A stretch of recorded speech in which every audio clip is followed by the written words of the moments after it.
All right, y'all Let's ready do to it. start? Sure. Let's fucking start this pod, man. Yo, let's do this. Yeah. What up, though? Gang, gang, gang. What's good? What's good? What's good? Welcome to the Jungle Squad cast, ladies and sir. gentlemen. We are at episode 67. We're crawling, inching our way towards that season finale. We're getting closer, better looking. I just like what's going on so far, right? To my left and right, we have my favorite gentleman. To my left, we have Mr. Rad. And to my right, we got Mr. Rah. Sir. All right? You We are the dig. Jungle Squad know cast, that. guys. How are you niggas? How's life? How's everything? Like, let's catch up. I don't really talk to you guys after the pod that much. Yeah, we cut the whole riff out at the beginning part, like, to keep it to, you feel me, the brass tacks. So I feel you haven't, like, caught up. Yeah. That us. For sure. But Anybody can go first. I think I want you to go first, bro. How you been? All right, so when I ask a question, you don't He said ask this is a how this question. goes. You're going to answer a question When with a I question. ask a question. Nah, I've been good, bro. I mean, life's going well. I'm excited for summer to come. I think it's gonna be a great vibe. It's going to be hot as hell. For real. It's gonna be a great vibe with AC, sun out, me Sun out. out, buns out. Yeah, that's all. The only great thing about the summer is that for some reason everybody looks 10 times better in the summer. Like, I don't know what Everybody's it glowing, is. man. Because of the tan, bro. Melanin The got the win. They tan, coming out the of tan hibernation. lines, you know, the thickums is not in those jeans no more. They're outside the jeans. It's You feel me? sundress season. Man, Sundress season That's is it. here. The guys get to just walk out with a regular tank top on and just our nice little sweatpants and ankle socks and slippers. Like, we got the whole, we And good. slippers. The comfy or slides, whatever. Like, the comfy season is here. Like, I'm ready for it. I'm definitely ready for the sun, for sure. What about you, man? How are you? Life been lifing, man, but I've been trying to balance it best way I can. I'm happy that you're trying to balance your life, man. I feel like we all Can go do, through that. bro. Yeah, man, life has been life. And before we move any forward, I just want to congratulate us in some of the small victories we've been having. And one of the smallest victories is that for our first time ever, we finally got over 100 views in our YouTube video. And that was in our last week's episode. So, oh no, it was episode 65. So, thank you guys, man. Round of applause, man. Y'all niggas did that shit. Shout out For to real. y'all. It wasn't We us. appreciate y'all, man. It really ain't us. It We was putting in y'all. the time, work, and dedication, but what really matters is y'all tuning in. Yeah, thank you guys for the love. Thank you guys for the support. Make sure you keep liking, commenting, subscribing, sharing that around. We are officially at the Jungle Squadcast on Instagram. All right. And then on YouTube, if you type in the Jungle Squadcast, you can also be able to make sure that you'll see all of our videos. But if you just type in your boy's name, not only you see our videos, you'll see my music too. We are here, we are there, and we are everywhere. We Right. appreciate you guys. Speaking of people who are wholeheartedly. not here everywhere, let's ask how I'm doing. You know, How you I'm a doing, my simple boy? guy, man. All right, life is really easy. Like when it's just like I talk, you talk, you talk, like, or like we plan, you plan, we all plan. Like it's a consensus going on. I feel like I want to congratulate all of us on having like building a lot more better communication since starting the pod, which I appreciate. So I don't know if it's because of the age or is it because maybe we just keep doing this, then the more and more we get excited and want to chat about it or some shit or get shit going. But the communication to me is key. Like, all right, so if you, for example, I'm not to throw you under the bus, but you came late. There it goes. But you came You late. don't miss a pod. Yeah, that's probably gonna be that shit right there. Like, all right, you came late, but like you communicated that you were going late. For sure. Right? And that's what matters. It's the It's the communication part. So Communication is key, at for least sure. I know, like, or you're not just telling me, all right, I see you at 9:30, and then 9:30 comes and it's 9:50, and then I'm like, where this thing at? Yeah, if you was popping up 9:55, no fucks Yeah, given, just pod not would have saying been anything.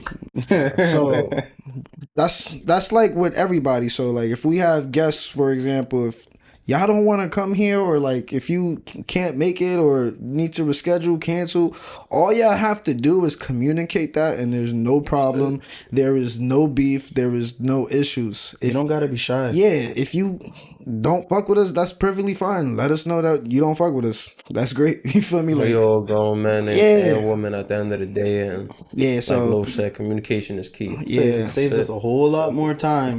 preparation, like Mental prep too. Yeah, I'm confirming with you. So in order for me to do research, to prepare like the setting and like maybe I want to get like drinks or like food and spend some bread, like. If it's good to know, you feel me? So like if we make a plan, if you say you can't make it, then cool, then you can't make it. At least let us know. But going straight Hollywood, like, you feel me? Like, and then the thing that irks me is like I can see you active on the like platform that we communicate through, and you're just fucking you're blatantly ignoring me. Then it's kind of, I don't even care at this point. You feel me? I'm happy that you're not here at this point. I don't want people like that, like who, you feel me? But in any circumstance, if you're a content creator, you need to know that there's a level of professionalism that comes with it. Like, I'm not saying we're top dog, like, you know, we take it seriously, but we do take it serious, and you should at least admire that and at least like respond to that appropriately and be like, hey, like, respect. I need to communicate with you guys and let you know. Nah, but I know what it is too, is it, like, we're in the platform, and to be honest, like I do homework, and I sit behind the scenes and I see what everybody else is doing and they're up to. Our platform is very special. Like, we have unique personalities, unique conversations. We're mad consistent. We get engagement with the least, like, low amount of followers. So imagine when we actually do have like a good amount of followers. Like, we're here every Wednesday, releasing at 7. These people are some of them that I see is like, nigga, you got the subscribers, cool, but if you got higher subscribers, why the fuck is your views and your commenting is like basically the same as ours? You feel me? Like, you've peaked here and there, but it's not like consistent. So it's like, we're all here to help each other grow. We all here to, like, I'm not here to like shame nobody, rival nobody, or like see like anybody's different or like treat them differently because like we on the same page, and now like me and you gotta be rivals. Like, if people really want to build, like, we can definitely build together. We've had platforms that we've collabed together and it works. But if people don't, I feel like it's only 2 reasons why. Either you can't live up to it, or it's because you're envious. Because it's like, what other if it benefits both parties, what other reason not to do it? Yeah. I mean, then again, you still have people that come on and they are here, we have great conversation, and then don't share, and then don't collab. Like, you see the issues that we go through as podcasters. It's like we have multiple issues. We have the meetup, and then like so we have pre-issues and post issues, I would say. Like, the pre-issues come with actually getting people here and getting good conversation, and the post issues is not, hopefully they don't see something wrong with the content, all of a sudden they want to argue like little bitches about it, and then complain like little girls in your DMs talking about, oh, it's making me look bad, and blah blah blah. So like, and then the second part is on a smaller scale. So imagine when we do get on a bigger scale. On a bigger scale, no, we're not gonna have that problem. I'm not gonna like even take it to the heart. I'm just gonna be like, oh, it's Monday. You feel me? Like, just treat it like it's regular. Yeah. But I just personally I'm looking forward to. I get excited when I see other people wanting to work together, and like that. I don't really want to like compete, but I feel like people already see us as competition and as like niggas to look out for, and low key, I appreciate that. Yeah, that's what I'm saying. Again, appreciation. Like, again, we're here every day. I mean, not every day, but every week. Well, posting wise, we're here every day. Every week, we're here to give you new content, and like, we keep it consistent. We keep it coming. Yeah. And all we ask is for a like, a share, and the ground, and the like, bro. We came a long fucking way, bro. Like, when it comes to just equipment, the audio, the visuals, the lighting, like, just figuring out how to fucking work the editing shit, and just get used to consistently being on social media. It's been an adjustment, because it also taught me a lot to how to be constructive with the music shit, and I can't wait till I really be able to get a chance to transcribe it and lock into the music. Is it weird to think, like, even though it is our like a group social page, like, and it's not your personal page, that at the same time You are a content creator at this point. Like we've been going strong for 2 years. It's been going every day. A reel's been posted that has us in it. Like it's not like we're doing nothing and then posting every now and again. Yeah, like I've been a content creator for as long as I've been putting myself through college for. It just transferred over to something else because I like to chat it up a little bit. I like to sit here and talk with my guys. Like when I was doing my music shit, it was kind of hard to open up about certain topics that I would talk about music because I would always take it really personal and like really make it talk about things that really happened in my life. So it was just like, if I'm just going to do that, why not just have that conversation with people? And then I'll just post the music and then that's it. People won't hear from me and then they don't really know me. So now you know, guys, I'm a freaking asshole. I am a moron, sarcastic, misogynistic douchebag. With a heart of gold. With a heart of gold. Who loves love and wants to collaborate with all the podcasters, all the content creators, entrepreneurs who's out there, who's willing to communicate. Grow together, man. All right? This is the communication cast. I'm calling it right now. This is episode 67, the communication cast featuring... nobody because they called out or just didn't answer or don't think we're cool. I'm holding up to y'all. Y'all better respond back to us. If y'all don't, then fuck it. Watch this episode and feel some type of way.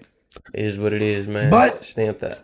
Yeah, there's some new music out here, guys. There's a lot that's going on, and I definitely want to talk about it.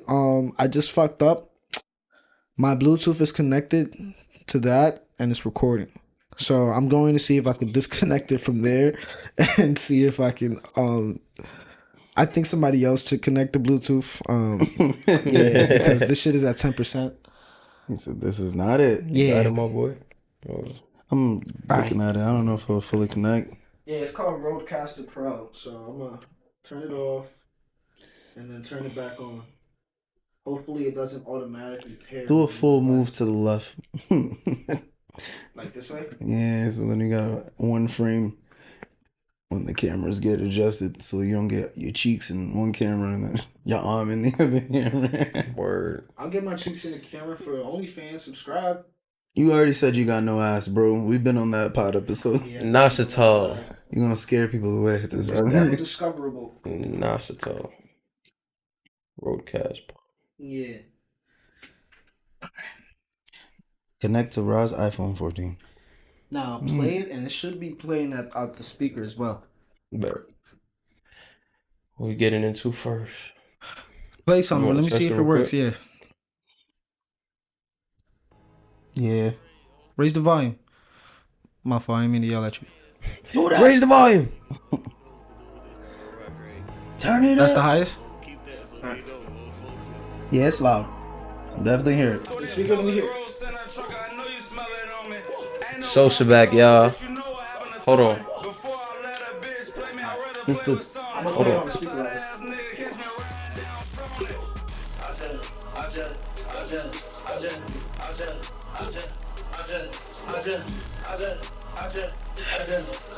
All right, pause it real quick.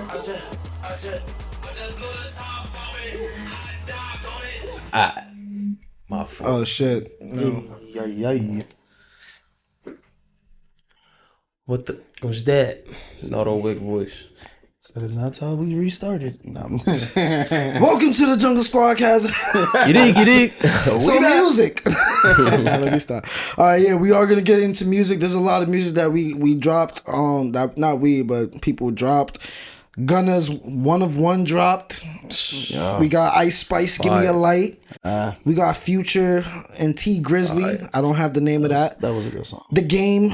This is Rick Ross in a new song. With your wings stop. Yeah. And Shaq drops a diss towards Shannon Sharpe. That gets a little deep too. That was pretty cool. He said, I am Shazam. And Kev Kombs drops a diss addressing Diddy and is towards 50 Cent. And that gets a little messy too. Let's get it started. Let's get this shit started, man. Look, what you want to start with? Oh yeah, I forgot Chief Keef and Childish Gambino. Sorry guys. Yes. They dropped. Atavista just dropped. So Rod, you was playing that, right? You was playing some Chief Keef over there? Sosa's back, man. Ain't gonna lie. There's a few bangers on there. I ain't gonna say it's a no skip album, but play your favorite one. gotta be the one I just played. I ain't gonna lie, this one bumped too. That's the one with Herbo? Yeah, that was Nephnum with him and Ball Out and G Herbo. And this right here is Treat Myself. Preacher Banks, spin that shit. Facts. This is Phonum Radio, y'all. Oh shit. I can't. My hand is in both frames. Oops.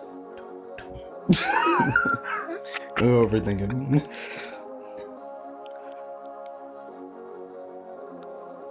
I don't know why I'm looking at you like you about to rap.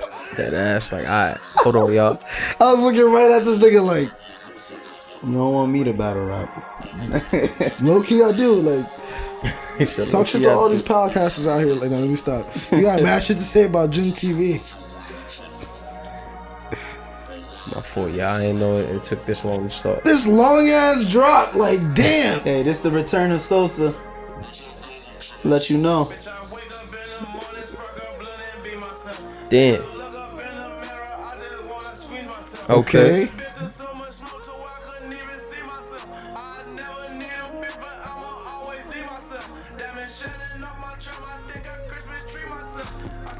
And what's this called? It's called Treat Myself. Yeah, I think that was the one I was listening to earlier. Shit hard. I ain't gonna lie.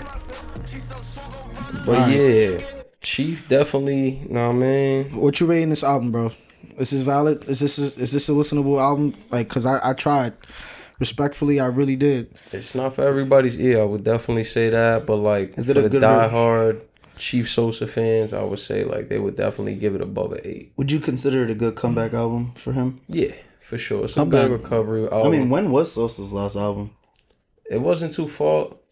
I mean, honestly, before this, yeah, I think he dropped not too long ago. Yeah, probably like a year or two ago. That's like in music time. That's a long time now. If you think about it, with everything that's dropped, Drake was dropping 15 minutes after Kendrick. Now I want everything faster. Yeah. Everything else is past. Bro, what did you say?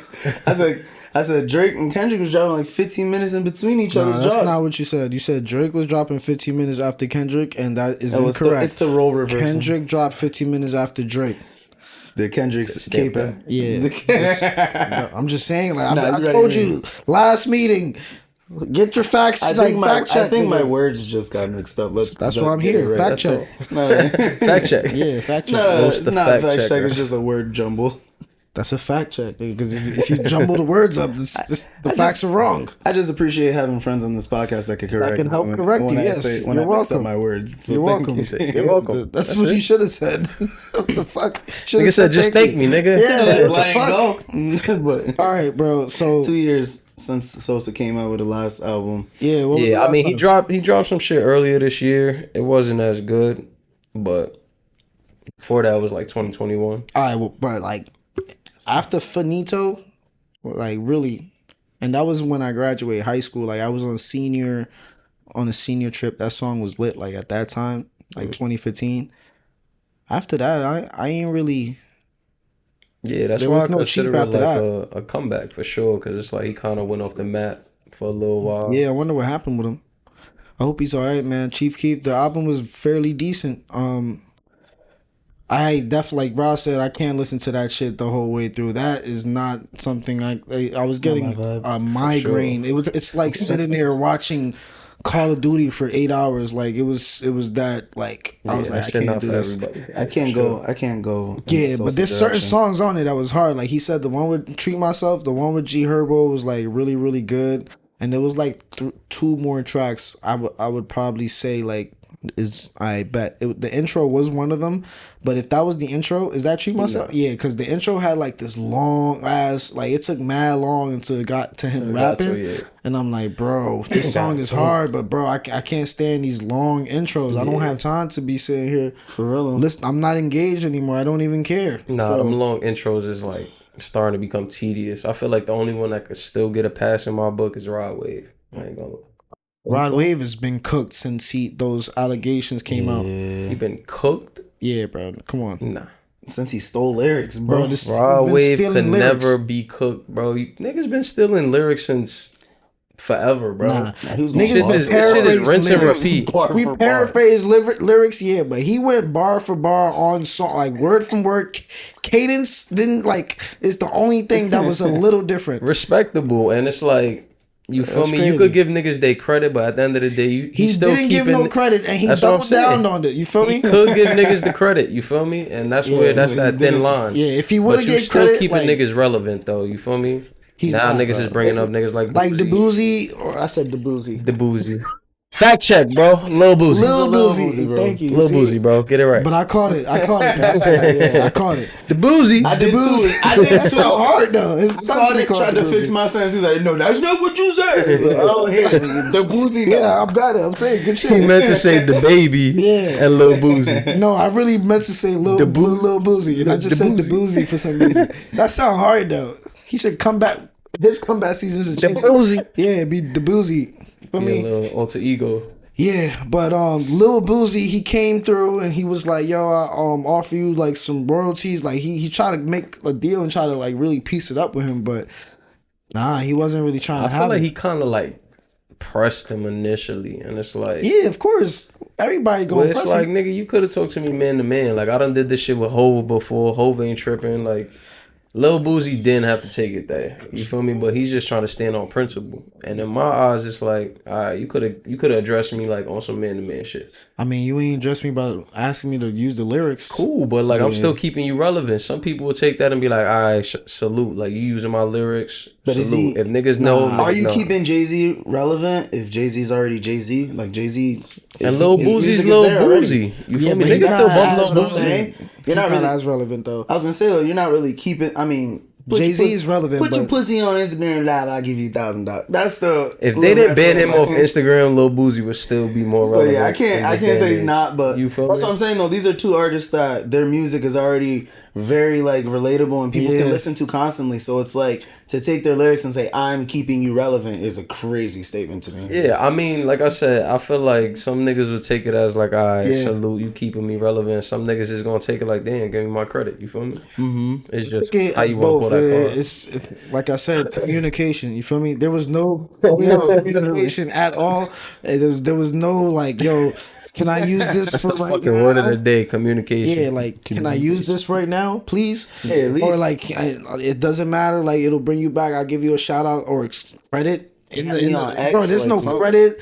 Like, he basically, like, when it comes to the label shit and all those type of music things, you get royalties for your music. So he stole it and basically was profiting off of their lyrics. So they're not getting any money out of that. So he technically, like, literally stealing in front of people. It's a crime. It's a crime at this point.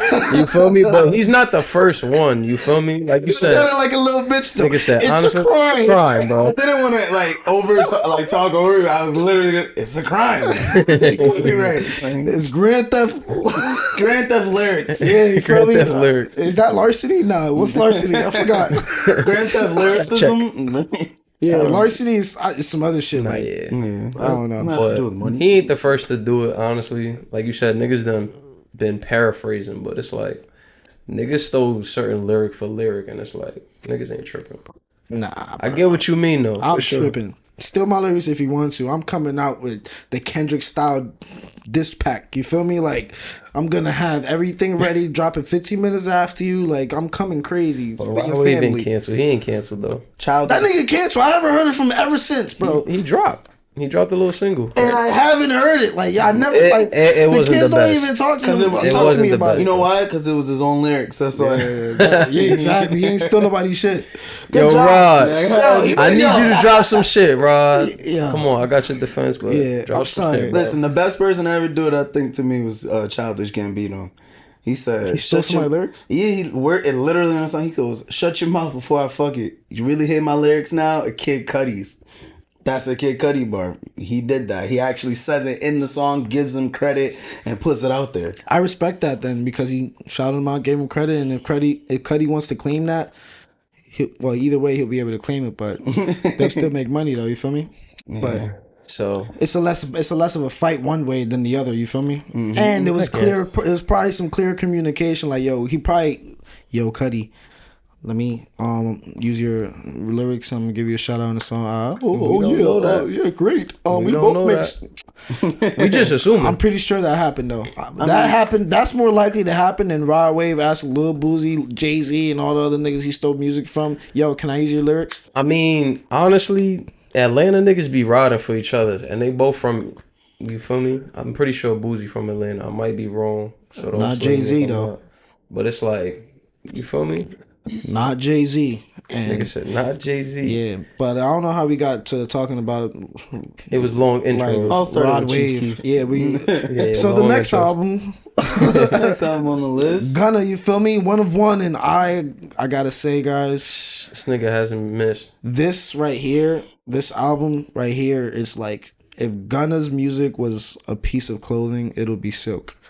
Because this is how smooth this album was. It's like no homo, like it just felt good to my ears from top to bottom. Like that shit was, it didn't even matter what song I was listening to. It was just a good vibe. Like, but my favorite song would probably have to be can you put up the track list? It's towards the end. Still Prevail. That's the one. That was the one for me.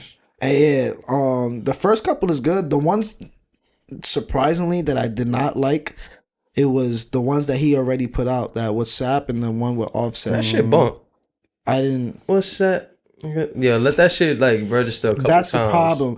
Like those I don't like. Like I like the ones that as soon as off the first listen it hits. Not the one that I gotta condition myself to get used to liking. You know. That was a bar. That shit hit. Honestly, what throws me off sometimes is like when they release those type of songs before they release the album. By the time I hear the album, I'm kind of oversaturated with those little singles that they threw out before. But that song get a pass in my book. So what's up? Yeah, I think I'll give it another listen. But I ain't like the Offset one, even though Offset that go one, crazy. Yeah. Listen, I mean, that's a skip. I'm happy y'all have such high regards. I think it's an odds thing because for me, I love Gunna. Don't get me wrong, he made great music, but for me, I think it was just more of the same old Gunna. He made a safe album, in my opinion. Like, yeah, beats were fire, lyrics were there, but when you really listen to everything, it was all like sonically, like it all sounded like very redundant to me. Yeah, like I listened to at least 3 songs and I was like, this is like the same beat, but almost just a little different. Like for me, and then it was just the same old cadence in his like flow, and I was just like, all right, okay, Gunna, all right. Nah, he switched it up a lot in this album, and I think the only thing I would agree though is probably the fact that he didn't necessarily step too much out of his comfort zone, but he didn't also necessarily have a perfected, polished sound. So I think in like identity with his music, and I think this was that step that his label or whoever, I don't think I think he's independent now. I believe so. Yeah, so I think whoever's helping him with the production wise really helped polish like his sound and individuality. So it's Gunna. Like, you know, when Drake comes on a song, you know how he's gonna come. Now, you know, like when Gunna comes on a song, you exactly know, like this is Gunna. Nobody else can do that. I think you literally, and that shit is hard, bro. I think you took what I said and made it a little bit more of like a politer touch. Cause yeah, that's it. That's what I felt like. Literally every time I'm like, all right, this is a Gunna song. Like I know what to expect in these lyrics and in this beat. And but he was talking about some shit though. Like, and the fact that he also stood with Atlanta. On the fact that niggas not fucking with Drake, and usually he kind of does have like a Drake collab or something like that. So this was like dope. Like he's standing 10 toes on who he is, and I respect it, bro. Yeah. A lot of people like Future. We can't keep giving certain people passes on like, oh, whose shit sound the same and whose shit not sound the same. Because Future has been dropping the same album since fucking March Madness, all right? And every single of them shit's bump, all right? So Gunna is the same way. Like, he probably been dropping some, like, similar shit. Yeah. But, like, his music, like, since his last album, since Out of Jail, that nigga has not missed. And he's been coming out with the top 3 like albums of the year. Like, last year, his album probably should have won Album of the Year. Album of the Year, yeah. This year, he's not going to win because there's too many people to compete with. But so that's why this album is going to be like, bro, once the summer hits, we're not even going to remember this shit. It'll probably be within the top 5, top 10. Nah, definitely top 10, but it may still make that top 5 category, honestly. We'll definitely hear a couple songs playing, like, this is on the playlist. Like, going hard. Yeah, you feel me? Like, but I think you said it best. Like, I think this was him, like, kind of, like, polishing that sound. I feel like that first album out of jail was kind of, like,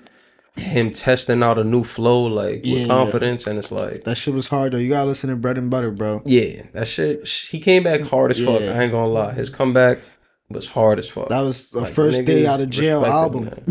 Like, for sure. But like you said, I feel like this was him, like, kind of polishing that sound and, like, niggas giving niggas, like, something like, all right, when you hear Gunna on a feature or when you hear a Gunna song, that's him. This is what you're gonna hear. So, like, let's give Still Prevail a listen.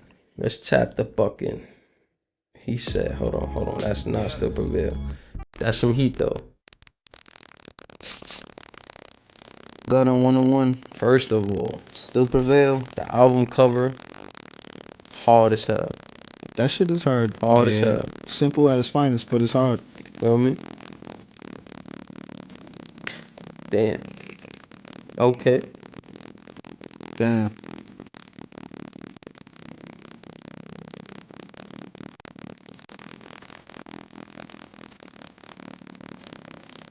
Damn.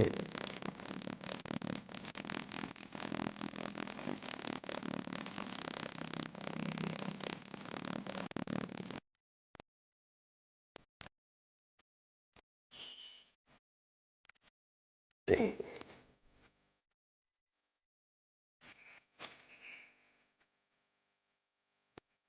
Yeah, that's just a good song. Yeah, that shit bump, bro. I think that's also a Drake diss, if I'm not mistaken, but I forgot. There was some tweets that I was seeing going around, but yo, if I'm rating this album out of 10, yeah, I'm a recent like Gunna fan. Like I really haven't really been on Gunna for, probably until like towards the like right before he got like arrested and all that extra shit. Like right, but when it was like he was just getting hot, basically. Right. That's when I was really starting like to listen to him. So yeah. I think now this album, I'm probably gonna have to rate it. I'll give it just a solid 8. Like it was good, but those 2 points has to go towards because of what Rad said. It's like you still got to come up with. You can still have that bag, but like I feel like every album you should have like add at least one new type of sound or go one direction that you didn't go to before. Like just layer it up just a little by little with give us something new that we didn't expect from you every project. Because the versatility. I agree because like I said, Still Prevail is a fire song. But at the end of the day, in the back of my head, I can hear I took the top. I'm trying to house on. You feel me? Like like the flows are more or less the same. Yeah, we just expecting like the hardest beat. At this just point. A little bit more for me is all I need. Yeah. That's why I mean I don't know. I feel like I keep bringing it up, but like even for me, like with Childish's new album, there's a lot in there that he switches up, like, and he's been doing that consistently, and that's something I appreciate out of an artist. Someone who can keep changing the flow, and even if it's not. It doesn't sound like them. Like we know that's him being authentic on what he wants to create. You get what I'm saying? He's a genuine artist. For sure. Like we might as well just get into his album now. Fuck it. Atavista. What the fuck does that mean, bro? You know? I don't even know, bro. Oh, damn. At first, I thought he was saying Hasta Vista. I was like, what's Hasta Vista? Yeah, hold on. I don't know what that means. So, what was your favorite song off the album? Mine would have to be towards the end. Let me see. My fault. Atavista. Atavista comes from the term atavism, which is human sacrifice, which is the recurrence or reversion to a past style, manner, outlook, approach, or activity. Which comes, I think, word for word with what he just said recently in an interview, where he said he's coming back into this because he did leave music for a while. This is I think he said a polished version of his most recent album that dropped. It was a bunch of numbers. I forget the like 3 point something. That was a terrible album. Yes, but exactly. But this is a polished version. Like he even put one of the songs with Ariana Grande that was in that album in this. Yeah. But yeah, what I'm saying is, yeah, he went off and he did a lot more things. Like we saw him with Atlanta. We seen him in Mr. and Mrs. Smith, the show. Like he's been in a couple things. He was Lando Calrissian in Star Wars. Like he went off and started doing a bunch of movies, and definitely hopped in the film. Exactly. And I think his best way of saying it was like, it's like a video game, you know, like I have to go do some side quests so I could come back and be 100% and feel good at what I'm doing. Right. And he did that 100%. And gotcha. He would label it that way. I would honestly say like this album Atavista, I didn't get to fully like enjoy it. It was like kind of like a quick listen, but I did enjoy like it was I wouldn't want to call it like elevator music, but it's like Sunday cleaning music. So like I'll throw that shit on while I'm cleaning, like, all right, this is valid. Good music. I can play it. I can kind of like get away with playing this around the family. You know, it's joyful music. Like it was misleading because the genre said it was rap. Yeah. And although there is rapping in it, the majority of it to me was more R&B pop. Right. And it was very like, if I had to think of a color to name his music, I'm thinking like fucking mandarin orange right now. That I'm going. So I can't see any other color when I close my eyes. Some sweet tangerine scented flavor, like ass, like out of color, like. You said your album was sweet. Right? Basically, like, it's funny that you did say the elevator music because. At one point when I was listening to The Violence, like one of the last songs in the album, I was at work listening to it and I go, this sounds like elevator music. But like good elevator music. Yeah, right. I'd be bumping to this. But like the album did the thing for me. It was good. There was good songs on there. I'm sorry, he's not my type of bag, but I did write one of my hardest verses as like in college to one of his songs. I just forgot the name of it. His beat that he made. It was really, really dope. It was one of his hottest songs too. But I don't know, man. I don't know which one is worse, him as an actor or artist. But I don't know. Yeah, because I don't like his. I'd rather hear his music because some of his acting to me is just like it just bothers me spiritually. It's like watching Meet the Grams. You feel me? Yeah. Like, I'm not trying. I swear to God, I don't even mean to be playing this guy because he's a hard worker, very creative, mad respectful, and the album is really good. But I'm sorry. Like, I do agree with you. He's just like equally good on both lanes. There's certain lanes in his acting that he can like really like bring his own to life. But for me, I do enjoy his music a lot more. So I was just like, every time I'd see him making like a film, I'm just like, bro, when's the next album gonna drop? So you rather have like Childish Gambino make music than make an album? Yeah, and then if not make a movie. I'm sorry. I mean, I guess if it comes to it, I'd rather him just write. Because he did graduate like from a film school with a degree in, I believe, dramatic writing and stuff like that. Like he is good at writing. Like he was signed early on 30 Rock by Tina Fey before he graduated because of his writing.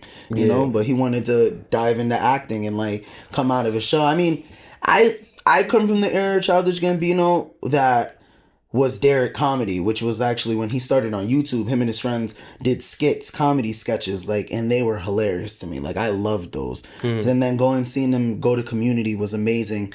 And then from there, seeing him in Star Wars, I love Star Wars. I thought that was cool. But like Atlanta, I could take it or leave it. Mr. and Mrs. Smiths, I could take it or leave it. I didn't really finish that Mr. and Mrs. Smith because I just was like, nah, I just can't anymore. Season and Atlanta was the same thing. It was really good to me until like up to the last 2 seasons, and I was just, especially the last season, I was like, what the fuck is this? These niggas are eating hands right now. All the stories were different. Yeah, bro, this shit is, I was just like, bro, this guy is just like, you could tell like he just does weird, he has like weird sexual fetishes. Like, I feel like certain artists are like that. Like they're creative, but they're too creative where it becomes like, you know, they do some weird shit. Weird, yeah, like, and he gives me those vibes. Like I don't know, man. And I just want to say your album was really good, and it's a tie with Gunna's. To me, I'm not gonna say it's better because if I'm being honest, I'm probably gonna spin the block on his, and then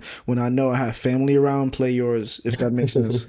Yeah. And speaking of weird shit that Childish Gambino does, let's play Human Sacrifice. Let's let him. Because you feel me? That's a weird ass title to name a song. Yo, so for real. Makes sense. He's doing weird shit. Like yeah, and that's surprisingly my favorite song on the album. Let's get into it. I feel like for me, it's hard for me to see certain like artists and rappers do film because it's like I can't unsee you as a rapper. Yeah, right. I agree with that. Lane. But pause that real quick because that's a really good thing. You know who like does that very, very well? Like who I can see both as a rapper and a TV star? Who? Joey Badass? Nah, Lil Dicky. Yes. He's pretty good, yeah. I'm not gonna lie. Yo, his transfer, like the way he just transferred from music subtly into this fucking Dave show. This Dave show is really, really good. No, and it's still how to do with music. And he's still an artist, and it's still like I just saw him really good as an actor, and then I was just like, wow, this is actually really good. Yeah, this is dope. But you're right though, Joey Badass finessed it too. That's another one. All right, Lil Dicky Peanut was actually a really good album that dropped, and that was all the songs that came from Dave, and I was like, I'm down to hear this. Like, yeah, shout out to Lil Dicky, man. I'm sorry about your condition. Multi-talented artist. Sorry about your condition. Yeah, that's a terrible condition. So bad that he profits from it because people feel bad about it. Ain't that some shit, right? Yo, it's crazy. Genius. He makes a joke, but that shit, you know damn well Lil Dicky's not like, damn, I don't wish I have a big dick. Like, what?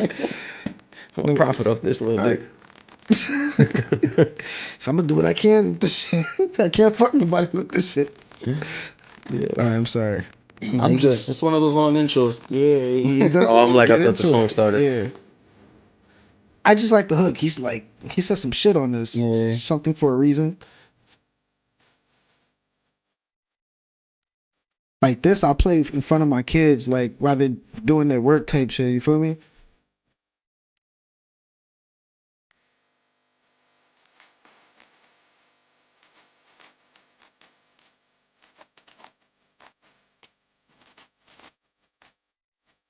I'll sing this in the shower too. I felt like I could have heard this song at the end of Black Panther, and the credits is playing. Shit. This is like some song to go in the movie. Yeah.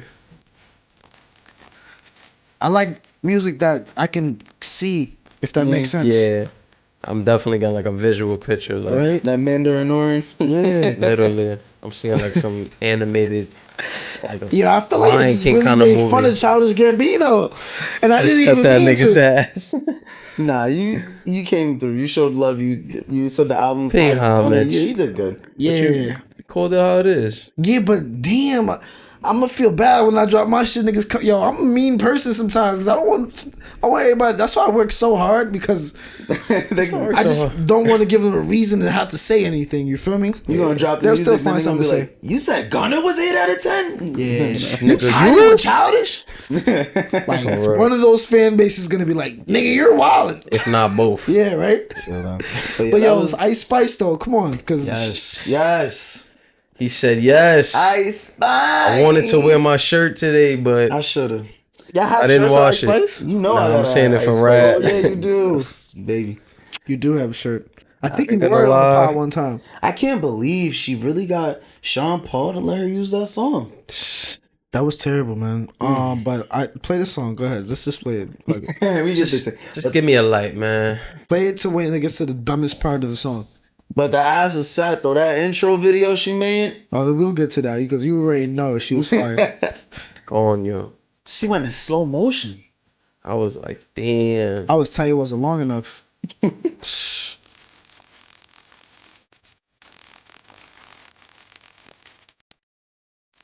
So where's that?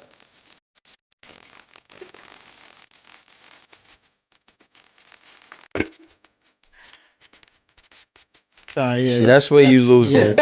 That's where you lose me because it's like, all right, you killing it on most levels. You could do shit like this, throw a throwback beat. You feel me? Switch it with a new generational sound, but like, I'm tired of the diaper, the booty, the farting. Like, all right, bro.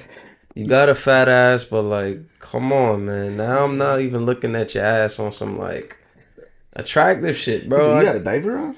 Now I'm thinking, do you wipe your shit correctly? Because I'm starting to smell your videos. I ain't gonna lie. Nigga said I'm starting to smell your videos. Talk to him, bro. Let him know. Nah, because nobody... Love it to death, but it's getting oversaturated. Yo, Ice Spice, like, you are probably, not even probably, you're literally the pretty... No, because I'm sorry, Lotto got it. I was waiting for it. Yeah, Lotto got it. So you're like you're right... one of the... No, you're like number 2. You say you're a part of the big 3. Yeah, you're the big 3 of the female baddest women in the game right now. Like in 2024, I would put Big Lotto at number 1. Then I would put Ice Spice, and then number 3 is unfortunately Sexy Red. Yeah. I mean, we gotta fit Taylor in that category, but Cardi B just dropped a single. We could give her that. Nah, she's not even this generation. Like Lotto and Ice Spice, they're the same gen. Like she's literally like, I don't even know what type of generation. It's like millennial and Gen Z. We forgot because I'm definitely not putting Sexy Red there. Coil Ray. We going baddest top 3. Oh, no, wait. Coil Ray. Slipping through the crowd. I got it. SZA, bro. Come on. SZA, bro. We gotta put her in the top 5. You want SZA? She's top 3, bro. She's top 3, bro. Yo, at this point, it's so many like dominant females dominant females in the game that like, Lola Brooklyn better than Sexy Red too. I'm that ass. You like top 5 category. But she's the hottest out right now. So I was just thinking about that. But yeah, she's not. I wouldn't hit Sexy Red, not even on a drunk night. Nah, yeah, that's... You feel me? Not even in sloppy toppy. Like, I don't want no parts of that. Hey. She screams like... Anything's possible. Nah, she screams like... what's that shit called? That females get? Not gonorrhea. The other one? Chlamydia. Damn. She screams chlamydia. She just posted the other day like, oh, waiting for the doctor to tell me why my pussy stink. What? Yeah, she posted that on her story. I saw that. Sweet Lord. Yeah, like shit like that is like, all right, haha, kiki once in a while or that ass. Once. I mean, all right, now you dragging it now. Yeah. Same thing with Ice Spice. It's like I can't unsee certain shit now. Nah, facts. Back to Ice Spice. What I meant to say out of the big 3 is like, all right, she's number 2. Like you are the prettiest Ice Spice. Like one of them in the industry. We get that, but like when it comes to this music shit, since you started and came out, Ice Spice has been nothing but a one-trick pony. She has not shown any type of level of diversity, and the most recent she did was on a feature with somebody else, and it was mid. So it's like from the lyricism to the flow to like this is what you should complain about, not for Gunna but for Ice Spice, because this is being ran down to the ground, and I don't think nobody in like my selective groups really want to listen to this. The ass is too fat to stop her. I'm not gonna lie, she's running with this one trick pony though. Like the sound sounds the poop repetitive. Shit is trash though. It is getting trash, but it's like it's still selling. Like she's still. The last good one to me was like, Deli. You feel me? Like I like Deli, but that was the last. Like okay, it's valid, and the one before that was the one where the feature that she was on. Panthers. That girl's a liar. That one was hard, and then the first one. What was the first one? Munch. Yeah. So those are really the only 3 that I'm like for Ice Spice. I would play personally. But then after a while, you're doing the same thing, and then those the ones I mentioned. I hate that it's still bop though. Like, I'm not listening. The majority of her songs still bop. But we gotta give her credit where credit's due. The visual, visually she is on point. And I'm not even just talking about her ass. I'm talking about the video in general. No, I'm talking about her ass. That was a fire video, and the ass. Both of them. Assing. Yeah, that shit was slow motion. I was like, why is it only a 3-second GIF? Like, give me the whole scene that the fucking videographer recorded. Like, give me that. Just do the whole video. One scene. Yeah, like, just have her shaking her ass in slow motion. And just, this is great marketing. The subtitles and just like farts just coming out her ass. That was a lot. Man. You feel me? Within like the first hour, she had over 250K views on that video alone. And I know it wasn't because of the lyrics. It was not because of the lyrics. I only watched it and I had to watch it twice. I just wanted to see, like, she know what she's doing, like sex appeal. You feel me? Mm-hmm. What you think it is? Yeah, but that's what I like. If Glorilla had Ice Spice body, she'll be up right now. Or Lola Brooke. Glorilla thinks she got Ice Spice body. That's Glorilla is. She needs to go to a mental hospital because the way she's lying to herself, she's identifying as a thick bitch and she needs to stop. Nigga said Cuban or Cuban. Cuban or Cuban. Yeah, like I don't know what the hell is wrong. Give Me the Light was dope.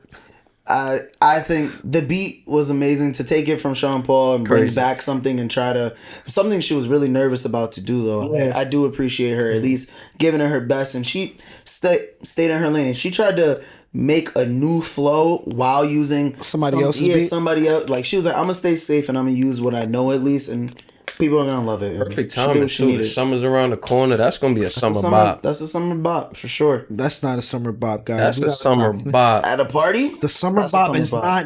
I guarantee you gonna the summer bop, bro. That's gonna be a summer bop. I guarantee. It's gonna be on the radio with Sean Paul's original. They're gonna play that first, and then you're gonna hear the spin mix, and then they're gonna play Ice Spice. You're gonna hear that shit all through the summer, bro. Yeah, I got it. Just give me the light. Future and T Grizzly, man. I don't want to spend too much time on this because this shit was whack as fuck. What? Yeah. It's hard for T Grizzly to even miss. And I think it didn't need the Future feature.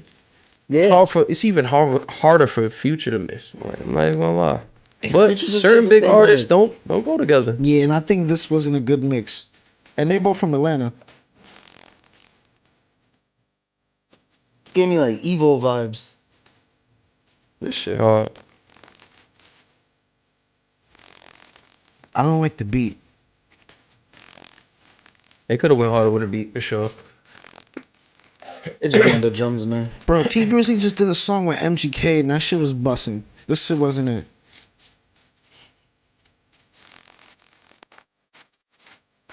This is hard.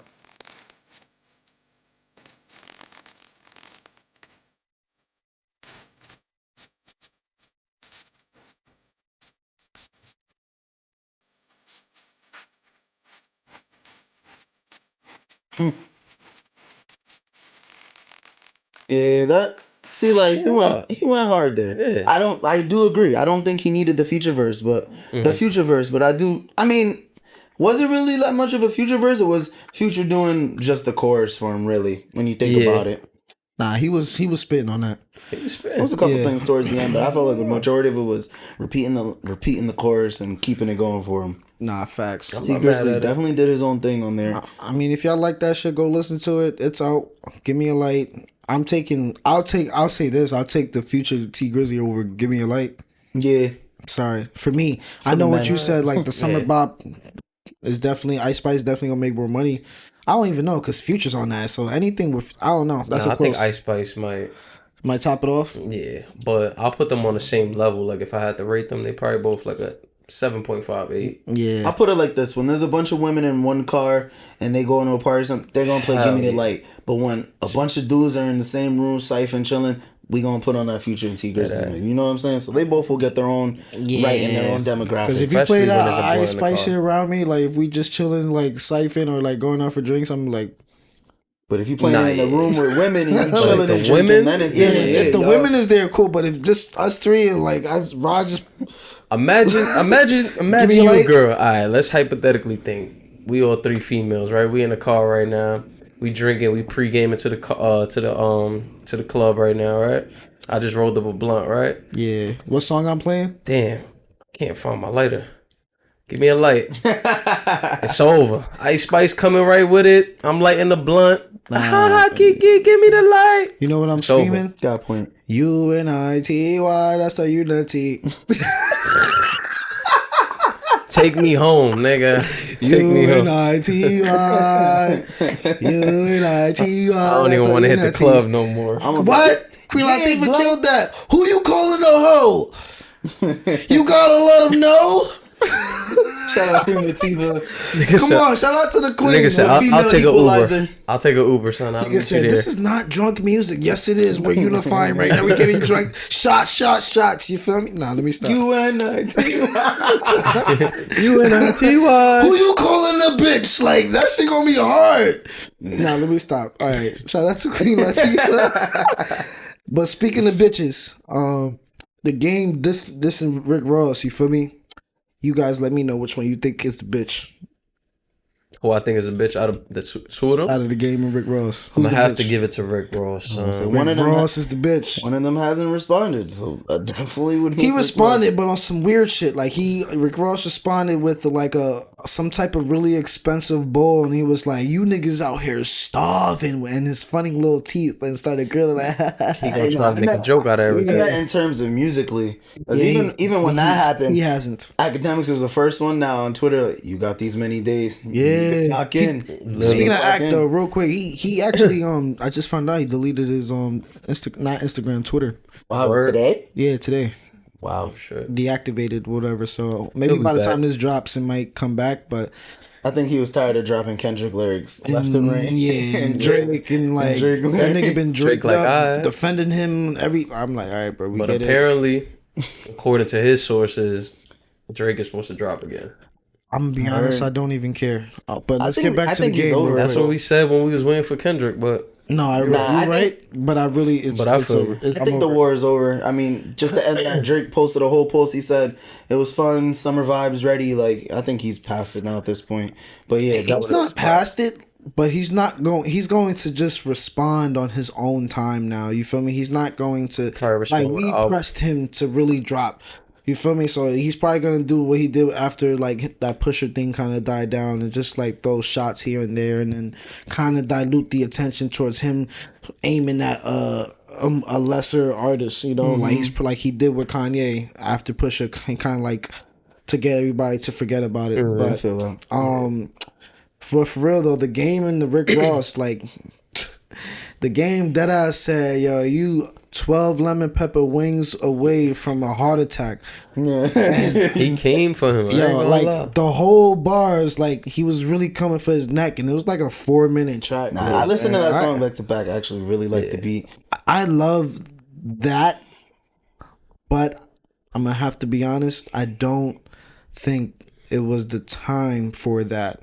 Yeah, like I think him and Rick Ross really needs to learn how to read the room and Kanye West like read fact. Read the room, read the energy, like nigga, look at the internet. Does anybody give a fuck about y'all? Anymore. Like shit was dying down, the fight was dying down. Y'all niggas just pop back in the room. Like that's what I'm saying. Who like, want smoke? Like nigga, bro. Like everybody trying to go to their corner now. He said, "This ain't the K dot beef my Drake sing." Like, I'm like, yo, for real. Like, that's where he fucked me up. Like, I'm not even gonna lie. All that shit was hard. All that shit was hard until he mentioned Kendrick. I'm like, bro, stay the fuck out of that lane. If you want to pick a battle with Rick Ross on some like, alright, these niggas is fighting, let's do our thing. Cool. He came for Rick Ross on everything. He said, listen. He said, fuck your drink. Fuck your chicken. Yeah, love Ozempic. You fat. They have been giving Ozempic the promo of the year. Every rapper talking about Ozempic at this point. Ozempic stocks is up right now for sure. I'm like, damn. Should I just take Ozempic? No, because I just read today is that people are they're either getting refunded or relooked at, or people who are taking Ozempic because they're starting to see like there's certain stomach issues and certain issues like that's happening that's being caused from the Ozempic. And I was like, oh shit. So and I was like looking it up because like my mom's diabetic and I was like, Mom, have you ever heard of I was gonna tell her, but nah, it's for like weight loss and Ozempic and diabetes. So I don't know, but either way, yeah, Rick Ross, low-key, he's not going to respond. Rick Ross is not going to respond, and if he does, I think it's bad because he has no chance of winning against the game. Yeah. It doesn't matter what he do because he already said it on the Joe Budden podcast. Because literally, the Wednesday podcast that Joe Budden dropped, he calls the game. They chop it up, and he's just like, "Yo, that money shit." That all that fame and like whose land and all that's not gonna work in this battle. And like he just literally just did it because he had the itch to want to diss somebody, and he just saw like, yo, where was all that energy during the Kendrick blah blah blah, and then he kind of just took it there, and I was like, all right, bet. So he's just doing it for the sport. Yeah, that's how he's gonna handle it. He's probably gonna respond with a few Instagram posts, some memes, memes. Yeah, that's it. I don't really care. Like, salute. You feel me? Game did his thing. I ain't gonna lie. I just think either all this beef should have happened like with other people aside from Drake and Kendrick should have happened before or after the Drake Kendrick, not during or just not right after. Yeah, like you said, read the room, bro. Bro. Like nobody, like Kanye, Rick Ross, The Game. Like who the fuck asked you? We only care about Drake and Kendrick for the next like. I don't know, like 90 days. Like let this shit rock out. Like you feel me? I want to like, see Goku and Vegeta fight, not Yamcha, Tien, and Chiaotzu.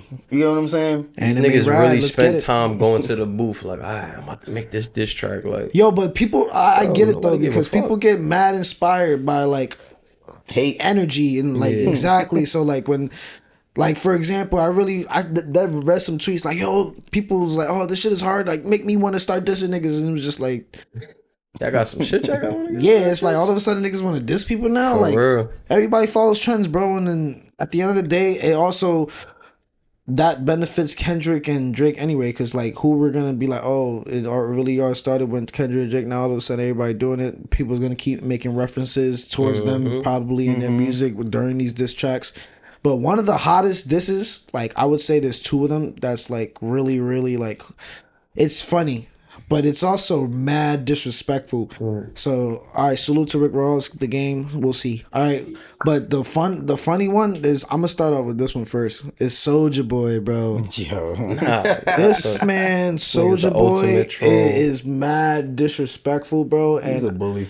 He just went too crazy on Metro Boomin. Like, bro, nigga was tweeting at his, like, Metro Boomin talking about his mom dying. And, like, it was just like, yo, your mom dead, bro. Like, what are you doing? Happy like, Mother's Day. He was like, where all this energy at? When Drake was dissing, blah, blah, blah, like, going back and forth. And he was just like, Metro kind of, like, started deleting certain allegations about him and shit like that.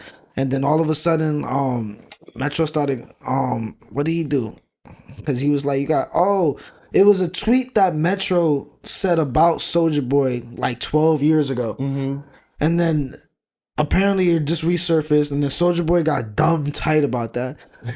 And he got so tight, he started talking mad shit. He was like, and then all of a sudden, it's like, yo, you got 24 hours, nigga, to take this down, and or else, you feel me? And then 21 Savage, he writes, and he's like, or what? And then all of a sudden now, this nigga just start going crazy, like on a 7-minute stream. Just violent, yo, 21 Savage, you a bitch, suck my dick. Where was all that smoke at when Drake was and it was like, bro, he was just like trolling. And I'm just like, bro.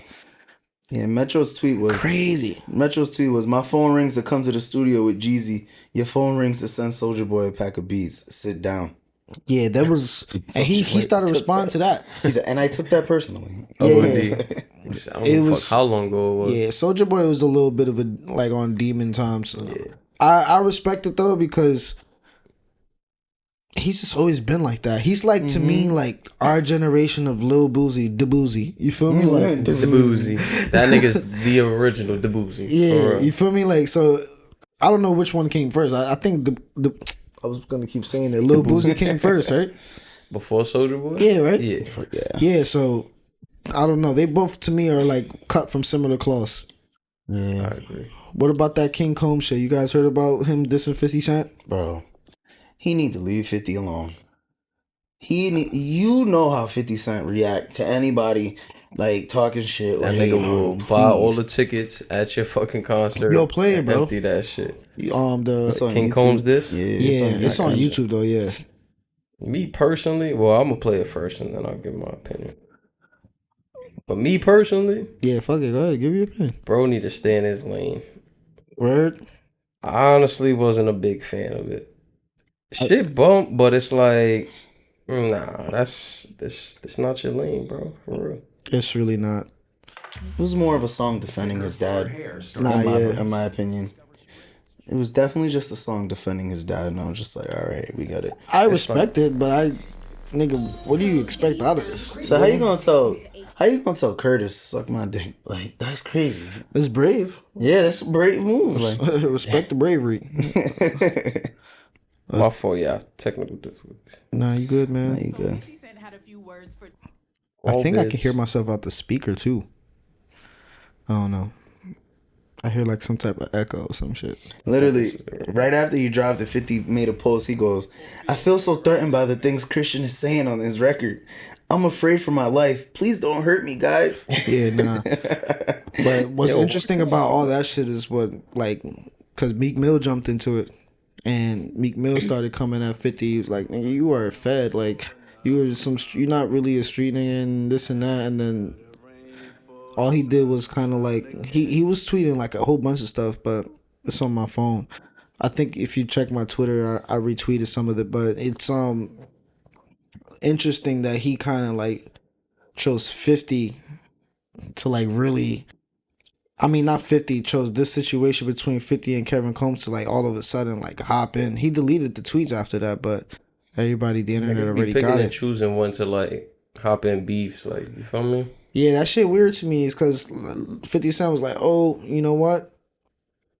He posted this, like, I don't know what it was, like, if it was on Instagram or Twitter, but he posted something with Meek Mill freestyle, and then did he, like, turn around mad hype, started hyping him up in the club. Like, he was rapping in the red light. He's like, yo, you defending your boyfriend? Like, you feel me? You the girl in a relationship? Like, they gonna keep trolling that point.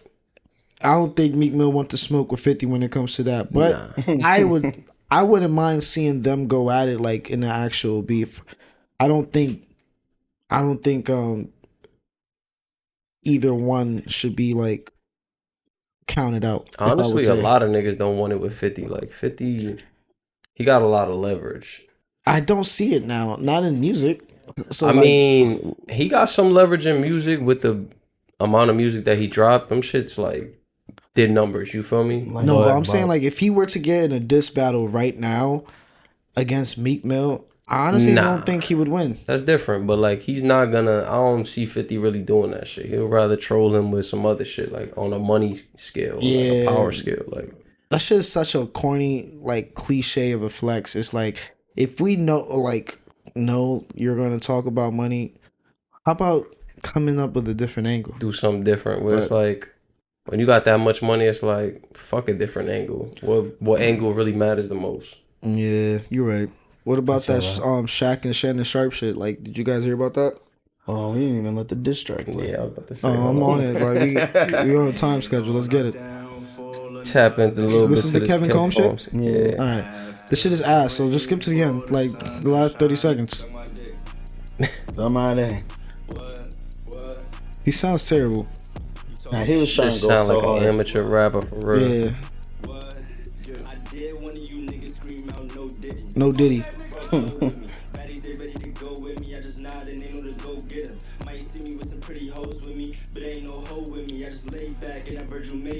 That shit like 450. Police raid the crib like they think we selling crack. But we out here selling tracks. Multi-million-dollar plaques. Rather put this shit on wax. All that gossip shit is whack. When all they had was 50 Cent. Who put this city on the map? Stop lying.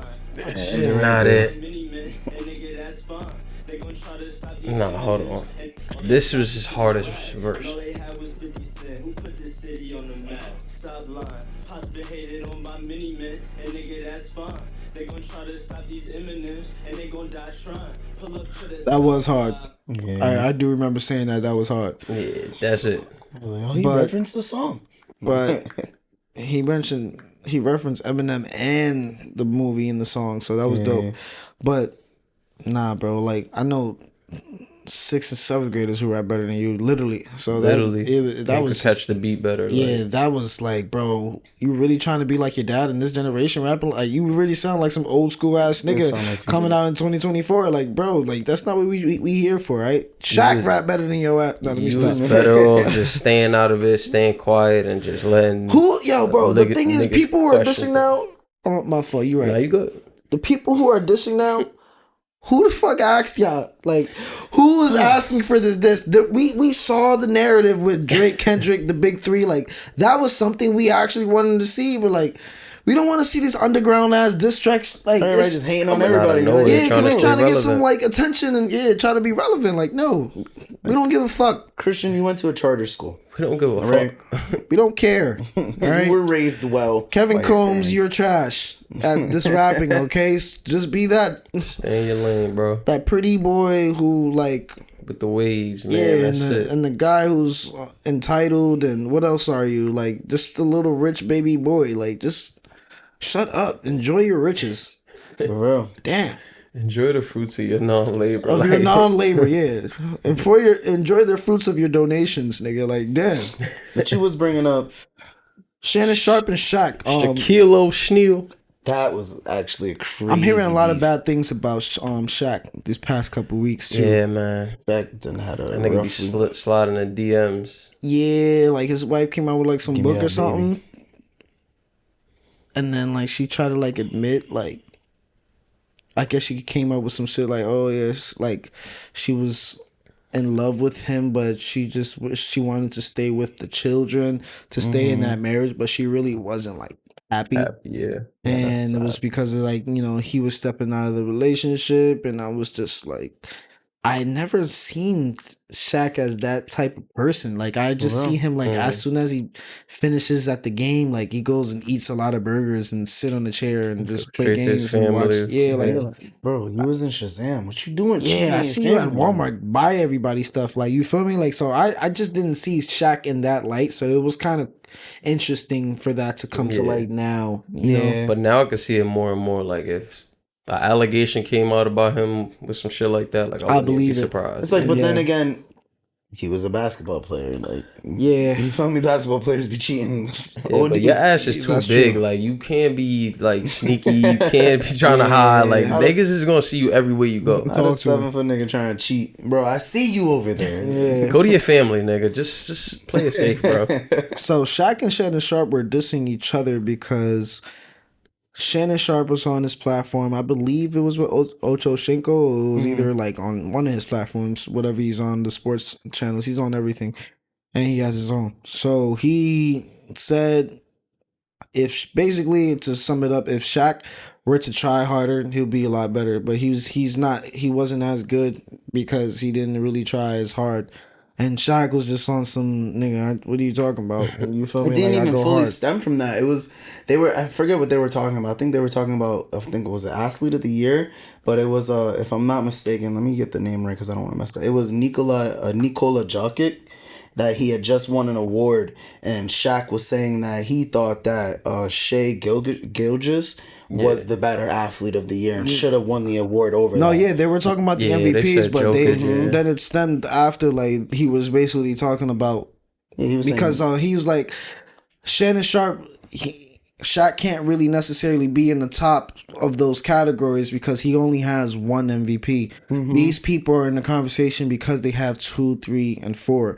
So Shaq has never been like that because he didn't really work that hard and really tried. And that's what Shannon Sharpe was highlighting. And Shannon Sharpe was like, nigga, I worked 10 times as hard. So, like, at least I know that regardless of my accomplishments or what happens, that I gave it, like, my all. You feel me? But Shaq never did that. That was the point that he made. That he was trying to make. I ain't even gonna lie. Like, no, because Shaq admitted it mad times. He's like, nigga, I never really tried hard. Like, I was already too big and the most dominant. Like, he broke over 13 like glass boards. Like, he did a lot. Yeah, he didn't have to do like that. Yeah, you feel me? Jordan effort and be in the gym. Like, nigga, his physique was his talent. But the overall, if Phil Jackson would have went and trained him, like Phil Jackson even said, like, yo, if you really were to like hone your craft, and he would have been, him and Kobe would have probably won like 6, 7 chips easily. You feel me? It's crazy because though, like, even though we said it, like, Shaq low-key even was saying though, what he mainly wanted was to be the most dominant. Like, that was his goal. And like, he even came at Shannon and was saying, like, when you look at the top 10s, like, you think of me in that conversation, but for you barely hit top 50.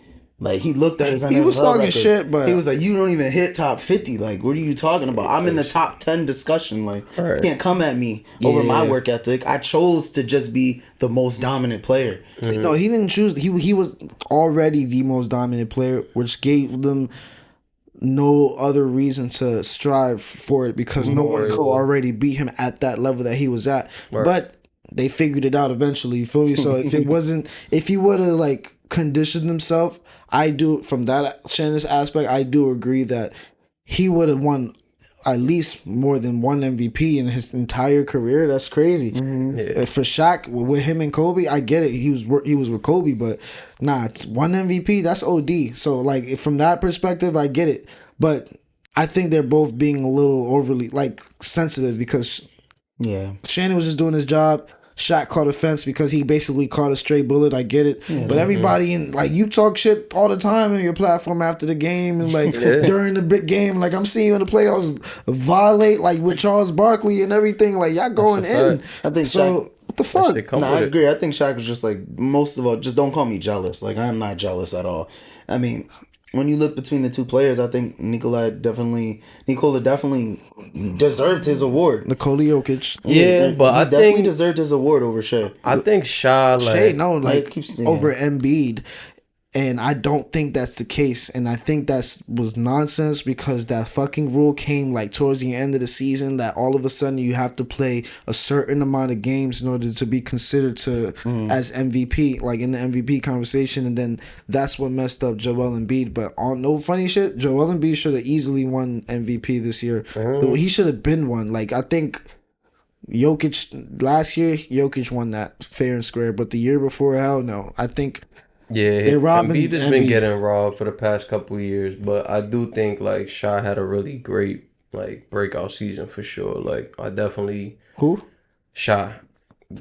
Gil, I don't even know how to say it. Yeah, Alexander on OKC, Shai with the braids. Oh, I know who you're talking about. My fault. I don't know anybody from OKC. This is who the Shaq thought should have been the winner, was Shaq Gilgeous. Oh, yeah. That's why the whole debate even started, because he was mad at that. I don't agree with that either, because I don't even know who that guy is. So that's the problem. It's like, for people who watch basketball, like, you know, like, Shaq did his thing. You feel me? If not, MVP definitely most improved, like, for sure. Like, yeah. But on MVP over Jokic, though? Yeah, I didn't. Yeah, I mean, that's crazy. It's very debatable. I'm not gonna lie, but it's like Jokic already got his two. This is his third MVP. It's like at this point, if you're doing consistent and somebody else is showing like, all right, I could be up there with you. Like, give it to that dude. Give it to somebody like Embiid, where it's like, I think Embiid is like so much better than Jokic, but he's just under a team that's not going so much better. But they are like that nigga could shoot way better. Jokic got it. I think Jokic got it only because of the age, though. I mean, he's 29. Shai was basically is 25. So when they're looking at it in effort of who was there longer and who was working hard, they're like, Jokic was the one to be there. It's just Jokic does that shit effortlessly. It's like effortlessly. If you watch this nigga play, it's just like I do, bro. It's kind of weird to like. I was kind of like sad. I felt bad for the Timberwolves the way like they were playing last night because it was a good game. They were catching up, but. Bro, Jokic was just on it, bro. And then when he gets his own rebounds and actually starts to try just a little bit, it's scary out there. And it's like Joel Embiid has to work for that shit. Like you see all 40 points of Joel Embiid. Jokic, like he'll have a quiet ass 40. It's like, damn, that nigga have 40.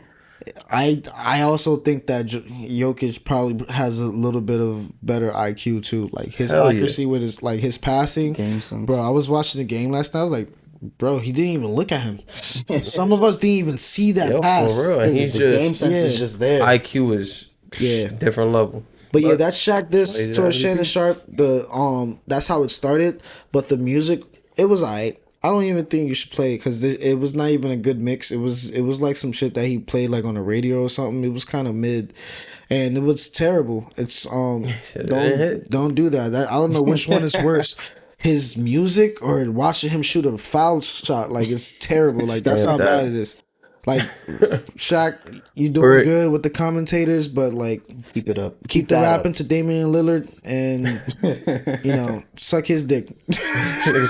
Yeah, just suck his dick. Yeah, that's stand that. Plain and simple. Yeah, Let's get to. I don't think there's any more music. I think we're done. We covered all the music. We covered Soulja Boys. We go watch Escape of the Planet of the Apes if you haven't yet. It's great. Kingdom. Yeah, Kingdom of the Apes. I put Escape. Fuck, it's Kingdom. Yeah, you're right. Kingdom all right. Escape. 9 out of 10 movie. Definitely thought that movie was just more of a build up for what's to come, in my opinion. Yeah, in case you were looking for a review. It was a great. Fuck it. Do you want to do it? All right, I don't want to give a long one. Yeah, we can definitely just get through it. The first 3 movies that came out in our generation, like from 2011 with James Franco. Rise, Dawn, and War. Rise of the Planet of the Apes, Dawn of the Planet of the Apes, and War of the Planet of the Apes. All 3 of the movies, jaw-dropping, 10 out of 10. It's like incredible. This one, I did not feel the same for it at all. I didn't feel like that jaw-dropping experience, and I think... I don't know. I think I just hold Caesar to such a high regard. Like I literally have him tatted on my arm.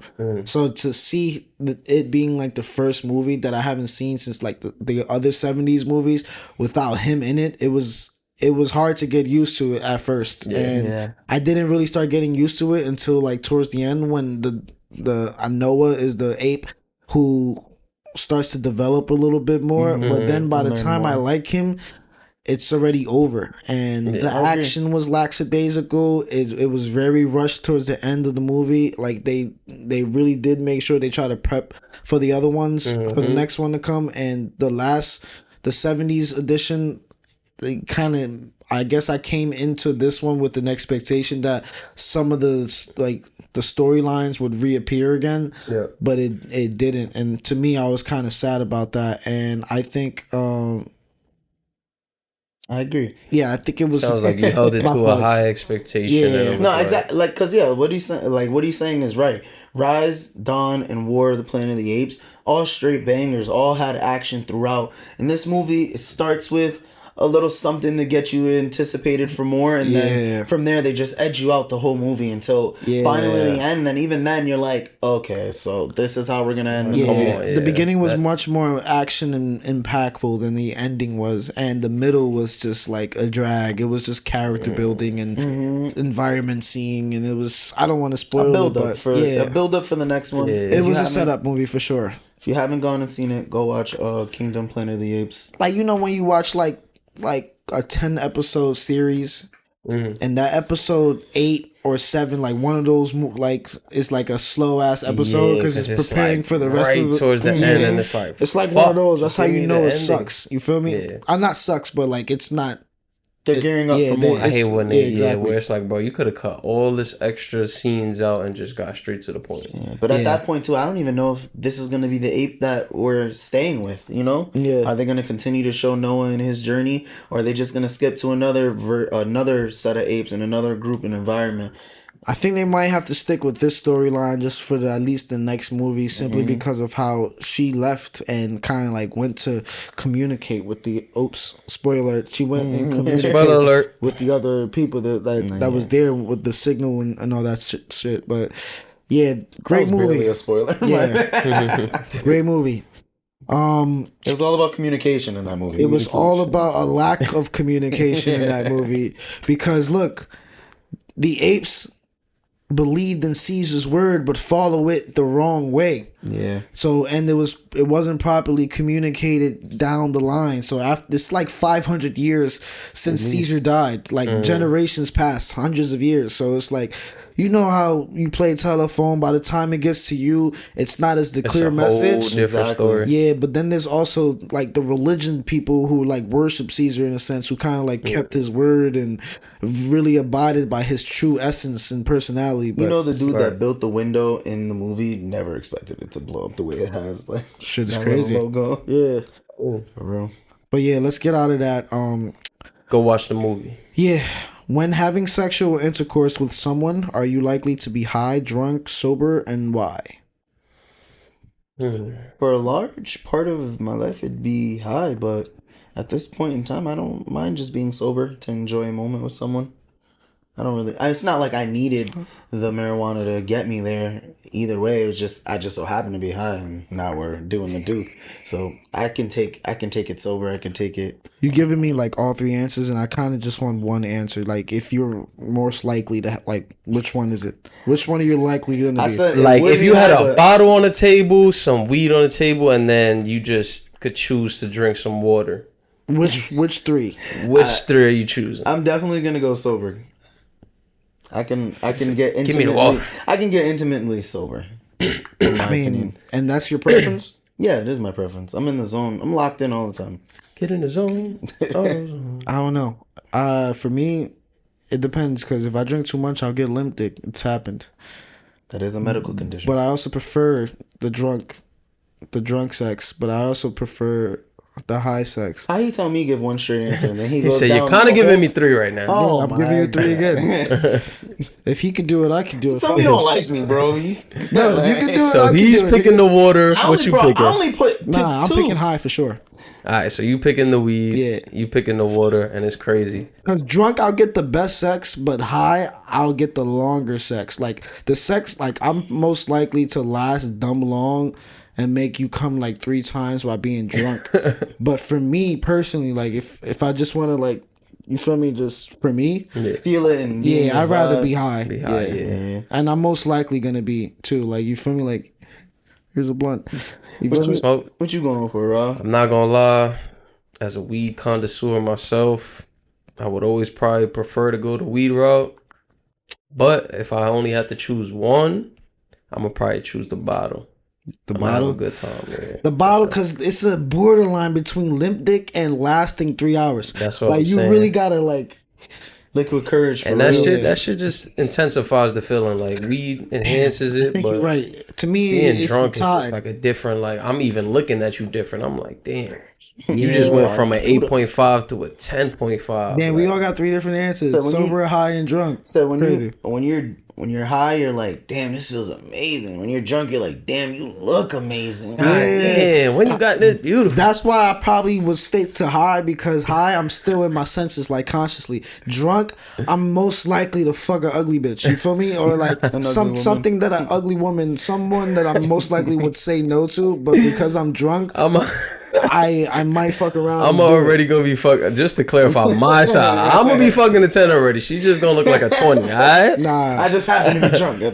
Just to clarify. No, come on, bro. I ain't looking at no 5s like a 10. You never got drunk and it was just like, alright, fuck it. Nah. He's lying, bro. Nah, especially being older. When I was younger, I would probably like, you know. That's what I said. You ever? I didn't say recently, nigga. Nah, but we talking about being drunk. Like, know what I mean? He said he don't remember. In his We're eyes, from New York. We've been drunk since 14 years old. Like, come on. You heard, I was probably smoking back then. That went 20 because he was drunk and found her at 10. You feel me? Yeah, even them girls back then, you never know. I ain't gonna lie. Nah, take good these days. But yeah, for me, I never fucked. You right though. I never went under. Like I would say, I never went under a 7. But when you're drunk, how are they ever gonna look like a 7?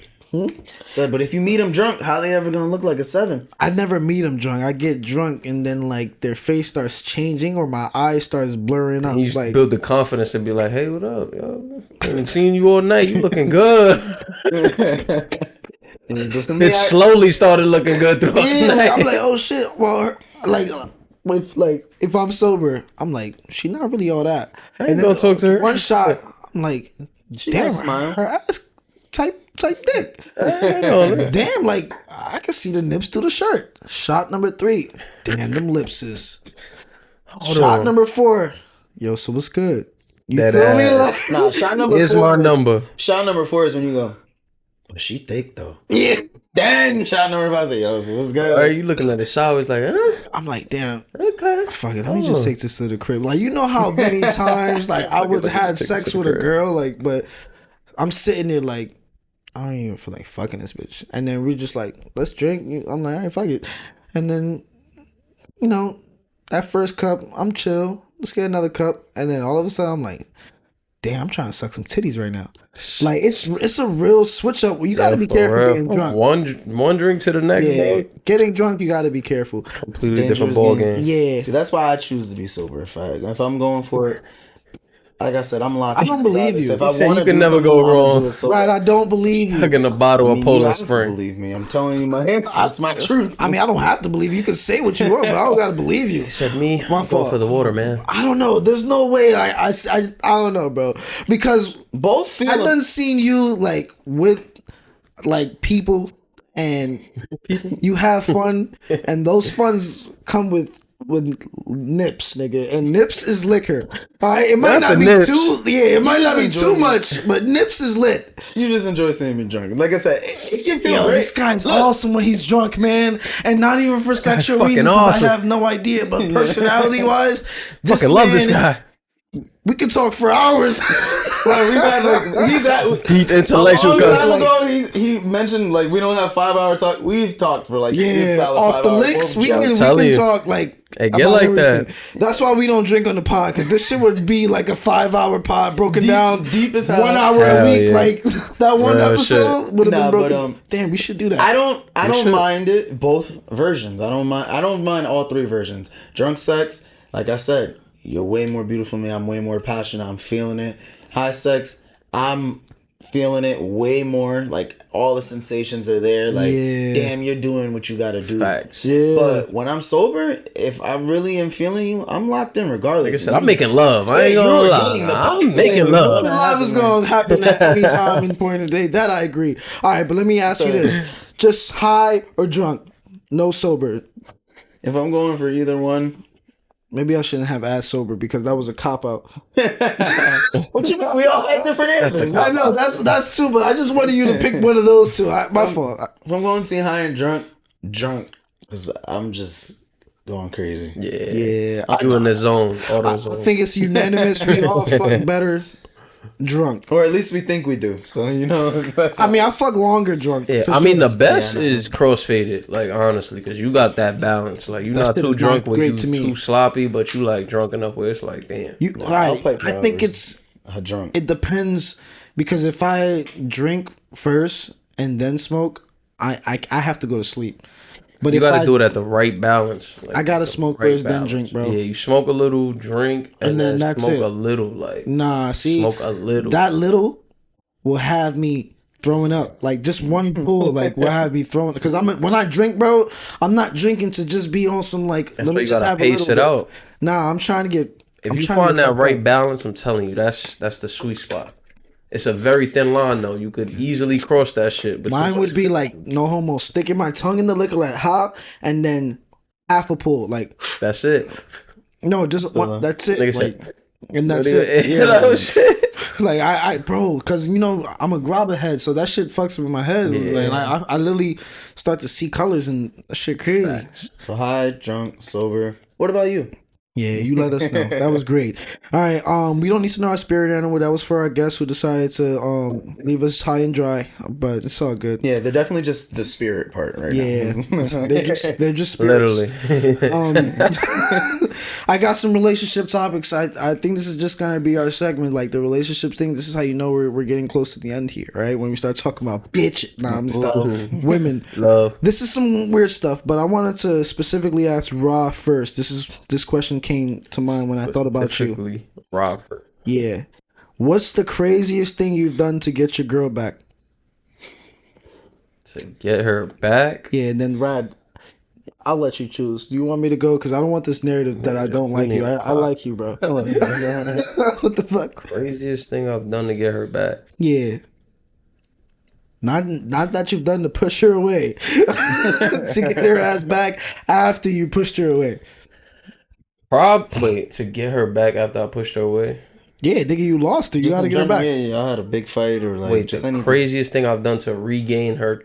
To get her back. Oh, all right. I thought it was like get your lick back. Nah, not like I'm like, back. Damn, nigga. Damn, nigga. That's why I'm like, this nigga about to put me on the spot. You was thinking hard Hold too. on. I'm like, damn, have I ever been grimy like that? He said, I got robbed. Maybe I have. But shit, to get her back, the craziest thing I've done. On her good side, I should say, yeah. Yeah, man, Future just said that in the T Grizzley song. He said, my bitch cheat on me, I'll get her ass robbed. Damn. That was literally in the song. Damn. I mean, I wouldn't consider it like crazy. Like, you feel me? I went on my way to like, you know, show her that I was sorry and I was wrong. Like, give me a story. Like, come on. Like, I'm trying to think of a story. Like, it's like I said sorry. Craziest thing. Like, she stopped talking to me for a minute. Nonchalant of a character, like, you feel me? We all are, bro. But something crazy, like. He said, "This ain't a romantic comedy. I'll just apologize." And what about you, Rod? Let's get back to spin the block. Some inspiration here, man. I don't lose them, so like I can't. No, I was expecting him to say that. Real, like I didn't stand outside the window with a radio. Like you feel me? I'm the prize. You didn't like keep texting her over and over again. Well, keep yeah, calling, for sure. Like yeah, bro, come on, big like, ass paragraphs. You know what I mean? Pull up to your crib type of vibe. But like, yeah, like that's what out of all those, which one was the craziest situation that you really not situation, but like, yeah, probably like pulling up on some like. I feel like there was one time ever I like pulled up on some like she didn't know you unannounced. Was coming? Yeah. Aside from that, that's outside my character. Like, you feel me? I'm not about to I don't give a fuck how much I love you. I don't care how beautiful you are. I ain't about to turn crazy over nobody. You feel me? So you've never ever like, I don't know, like just felt not whipped, but like, damn, like that's the one that got away, so let me try to get her back. And that's my current situation, you feel me? That's why it's like we kind of spent some time apart, but it's like I realized that this was probably the girl that I should go over those limits, go against like what I would normally do to try to make things work, you feel me?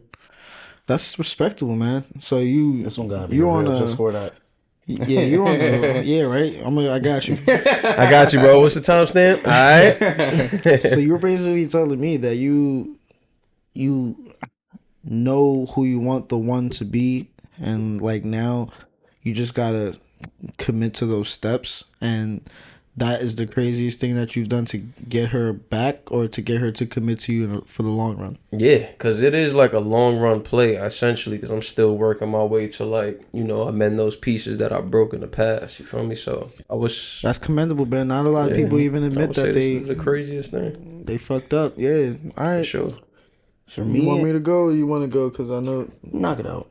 I'm going, bop. All right, yeah. Yeah, right? Like, how you pass the blunt? For real. Give me the light. The craziest thing, we'd have to compartmentalize it into relationships. Because I think each relationship will probably tell you that I've probably had a crazy moment. Like for me, like when it like at a young age, I was loving hard, man. I'm gonna be honest. Like I was like, I loved hard. I committed to the relationship hard. I kind of like cared about the relationship more than sometimes even like it would distract me from my loved ones. You feel me? Like, and it was to a fault. And I would say that it caused me to have a lot of embarrassing moments within the relationships due to certain levels of insecurities, due to just, I guess, trust is also a level of insecurity. And just like, to me, it happened. And then when it did happen, I realized later, I'm like, maybe that wasn't so smart, but hey, it worked in my favor. She came back. Yeah. You feel me? So I would say the most that I did to get her back, not to, touch on too many details of a story because then it just gets depressing. For one of them, I'm an artist, wrote a song, threw it out there, feel me, started rapping in front of everybody, got it, feel me, got it back. The next one karaoke wrote is the craziest thing I ever did, because it's like, damn, I don't even know if I should say this, but like when girls argue with you, and they argue with you because like they low-key just want to get like a rouse out of you. So like they kind of like find a reason to get like to be mad at you, and I kind of can tell like it was one of those things. So, but this is something that I never did or really tried before. But like, I just like, we was next to the bed, just threw her on the bed and just like started fucking her. And this is what you want. Yeah, I think I think that's all she really wanted was to just get dicked down aggressively. Yeah, said that. Is this what you want? Females do want that, and they have one of the best ways of hiding that. Yeah, and they'll let you know after you have sex. Yeah, or like during it, like if you opening your legs up for me at this point now, and then like you turning it around, like you switching sides. All right, this is what you wanted. So that was crazy to me because I never had to really do that before. I get you. I wouldn't even say that's the craziest, because then at that point, it sounded like, yeah, she just wanted pipe. Yeah. No, but the initiation to get her back, though, like, I didn't think I thought, like, you know, like, I was doing everything, bro. I was like, flowers, like, cook. Like, I did all that shit to the point where, like, bitch, shut up. Get on the bed. Yeah, let's not sound so aggressive, boss. I mean, that's what he runs. Stand over here. Don't move. Yeah. Get up. Get up. You literally get on the bed. Sit down. Stand up. No, sit down again. Let me stop.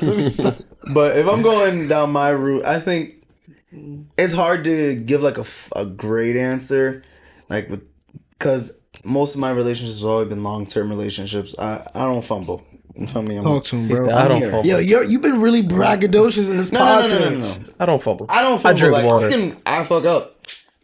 But I don't fumble as much as I do, and I think the biggest reason why is because, I mean, when it comes to, like, if we are arguing and it gets to that stage where she's had enough of me, I just don't leave.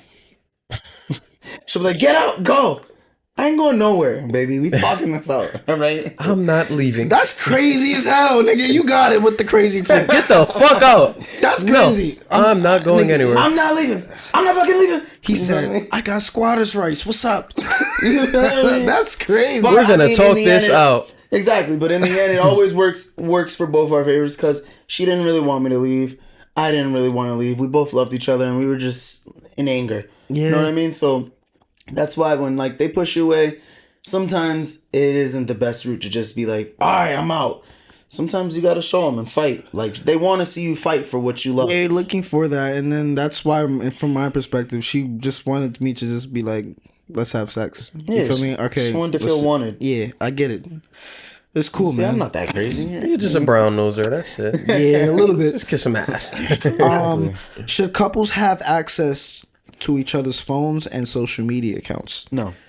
I say no, just like Rad. I think, yeah, let's get me wise. Let's just not like... It's situational for sure, like, depending on your relationship, depending on your level of trust. Like, yeah, if you're not really into social media, if it ain't gonna come with all the drama, then yeah, why not have each other's shit? But 9 times out of 10, having that, you know, level of trust with each other and, like, openness, it comes with bullshit. Like, in my opinion, it's like, why do you want to ruin your day? Yeah, why are you mad that I'm looking at this, or this person is here, or, you feel me? Yeah, like, if I love, not even saying if I love, but, like, if I enjoy looking at, like, I see an Instagram model that I think's gorgeous and I follow her, or even just a beautiful woman that is a content creator that posts things outside of her body, but she just so happens to be beautiful. Like, right. You might feel a way looking at that, like, oh, why is he liking her post? Why is he enjoying this? And it's like, in reality, I thought she was funny. Yeah. She just so happens to be cute too. So it's like, why are you trying to ruin your day going through my phone, or, like, you know, trying to look at my stuff? Like, 'cause you can get in trouble just sitting there on Instagram scrolling through reels on the For You, and then a girl in a bikini pop up and she's like, oh, that's what's on your For You page? It's like, no, that's what the algorithm generated. Yeah, me, I'm a little bit more shameless with it. Like, I just like them. I'll share them on my story, and, like, I don't even care. Like, I was gonna ask that. I was gonna ask, like, what, you know, your answer first, and then I was gonna ask for me, like, it depends on the, like, how far in the relationship we are.